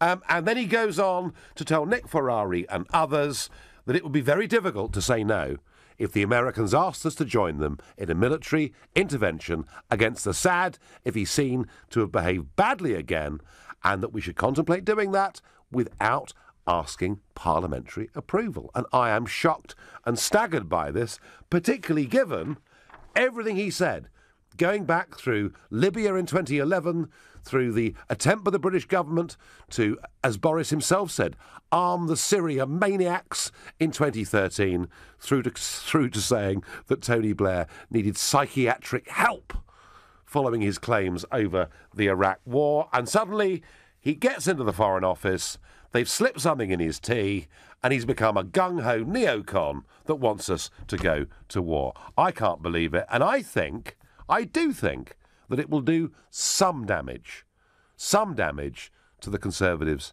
campaign. That's my view. I wonder what Sarah in Southend makes of all of this. Hi, Nigel. Thank you ever so much for taking the call. Big fan. Not of your party, but I'm definitely a big fan of you. Well, that's very sweet of you. Thank you. Well, actually, the UKIP, I know this is not the subject, but the UKIP party political broadcast I saw this evening for the council elections has persuaded me to vote UKIP, and I've been a Conservative all my life. I just think it was a wonderful message. Nothing, forgetting all about the immigration story. I can't really comment on that, Sarah, but I am going to ask you specifically, is Johnson right to say that we should intervene if Trump asks us to without asking Parliament? I think he's brilliant, Nigel, because he's a bumbler. He speaks honestly because he's not pre-prepared. And to say he's an idiot, this, like you already mentioned, this guy very rarely loses. So he's got to be a clever idiot, put it that way. Sarah, I have never ever called him an idiot, and I find him face to face enormously likeable and personable. And listen, without him, we would not have won that referendum campaign. Of that, I've got no doubt. Absolutely no doubt at all. Yeah, I agree with that. So he's a very important figure. The bit, Sarah, that gets me is when I read out at 7:15 all his different quotes on not intervening militarily because it perhaps could make things worse rather than better. And suddenly he's Foreign Secretary and he's quite happy for us to go around bombing people. What's gone on, Sarah? How about, we learn by our mistakes and maybe not interfering in the past. We've learned that the world should interfere in Syria. The world should, but we shouldn't, as a world, be not allowing genocide and dictatorships like they are. And we've done talking. We've talked for years. We've put sanctions on them. It doesn't stop them. No way would Russia fight America. The rest of we're very fortunate that the Chinese hate the Russians, and that's on their doorstep. Let me ask you, Sarah. Sarah, let me ask you. We intervened in Iraq. Do you believe that's better now than it was? Who could predict ISIS and what was going to happen? Hang on, Sarah. Didn't we, in effect, with Iraq, open the door for ISIS? Probably, yeah. Right. Probably. I would have to agree with that. And let me ask you a second question, Sarah. Is Libya a better place than before Cameron and Sarkozy? No, because there's no infrastructure. It's the same as the Israeli and Palestine. You're looking at deep-rooted hatred between religious faiths. So shouldn't we, Sarah, just be a little bit careful before we get involved with any military action, with any attempt to overthrow a dictator, however appalling and vile many of the things that he says and does are? Shouldn't we just think about it a little bit and perhaps, and this is what I'm going to say, Sarah, and you're a big Boris fan, and actually so am I in many ways, but wouldn't it be better for these debates to be thrashed out openly in Parliament, on the floor of the House of Commons, and for all of us to listen and to think and to get involved? If that the time factors was days as opposed to weeks, months and years, I would say yes, of course. But at the end of the day, when people are being chemically killed, going through insufferable pain, how much more talking do you want to do? Well, you know, another couple of months of talking to have a vote, whether we do, whether we don't. But what we could do, Sarah... How many more people have got to be killed in between that, but Nigel? Sarah, I mean, do you see that, listen, really? I understand that, and that emotion that you've just expressed is actually the same emotion that Donald J. Trump expressed. You know, he was horrified by those images. He believed the intelligence that he was given, rightly or wrongly, but he believed the intelligence he was given, that it was beyond disputable doubt that the Assad regime had done it, and that is why he intervened in the way that he did. And you're expressing that emotion, Sarah, and it's one that a lot of people feel, and I get that. My point is that there's nothing new about chemical weapons being used by both sides in this Syrian conflict, and that actually maybe the first week after the general election, Parliament should discuss in principle whether, if it thinks it's got the evidence, we should be prepared to intervene. But you know, I mean, I totally agree with that. But when you get an attack like the like that happened, we have to show we're not going to tolerate it. We're not going to talk about it. We've talked about it. We've tried to see reason. You can't reason with the unreasonable. Now, since Trump has sent all his, Navy and whatever to North Korea, I heard on the news this evening that the leader of North Korea will probably end up talking to Trump. But that's after years of sanctions. No. Sarah, don't misunderstand me. I'm not a pacifist.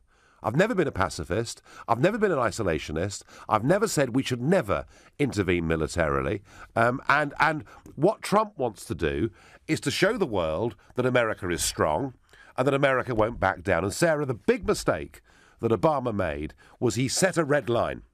He said, if chemical weapons are seen to be used by the Assad regime, we will intervene militarily. Then he didn't do it. Sarah, listen, fascinating conversation. Thank you for your call. I'm going to Derry in Wigan. Derry, has Boris got this right? He absolutely has, Nigel. I agree with you on almost everything except for this. Okay. I listened this morning on Nick's show where he talked about all this. And he was very specific. He wasn't talking about boots on the ground. He wasn't talking about going to war with Syria. If that was the case, then yes, obviously a parliamentary vote and getting everybody on board is fine. What he was talking about is exactly what Donald Trump did. So if something was to go off in the middle of the night, our time, and that happened, then we have to react straight away. We can't have it where something happens 9 to 5, Monday to Friday when Parliament's in. So we have to be able to react to something going on if we had concrete information that, for example, a chemical or weapons attack was going to happen. But Derry, we're not going to do it. Derry, if we send missiles, be they from submarines or bombs from aeroplanes, that is not without consequence, is it? No, of course it's not. But it's not about going to war. This is what seems to have been reacting to everybody. Nobody wants to go to war, and that is fine. But it would be Derry, hang on, mate. Yeah. It would be an act of war, wouldn't it? Yes, I agree with that. But we've got to stand up now. We can't. Everybody knows in the world that people will talk, and NATO and us, and even America, and this is why people will still try and get away with stuff. So like North Korea are doing now as well. If you decide and set out, well, we won't do anything, regardless what happens, you can do anything you want and we will not react, then that surely can't be the right way to do things. Derry, there's a right and a wrong way of doing things. As I said, and I've said before tonight to many, many people, I do believe there are times when you should intervene militarily, but I think to get involved in something that is part of, and we did even hear from elements of the Trump administration after the strike that regime change was desirable. To get involved, Derry, militarily in any way with regime change without a long-term strategy is, I think, a policy of failure. Derry, I thank you. I thank all of you for your calls, texts and tweets this week. And my final thought has to be, and by the way, a mugwump. Now, this was out of a Roald Dahl book, and it's somebody who is seen as aloof or independent, especially politically, and that is how Boris sees Jeremy Corbyn. All I can say is this. Boris, you're the mugwump of the day, not Jeremy Corbyn. What you've said, I think, is reviled by most people in this country. We've had enough of foreign wars, and certainly Parliament should have a say first. That's my view. You've been listening to the Nigel Farage Show here on LBC. I'm back on Bank Holiday Monday from 7. Coming up at 10, it's Ian Collins, but up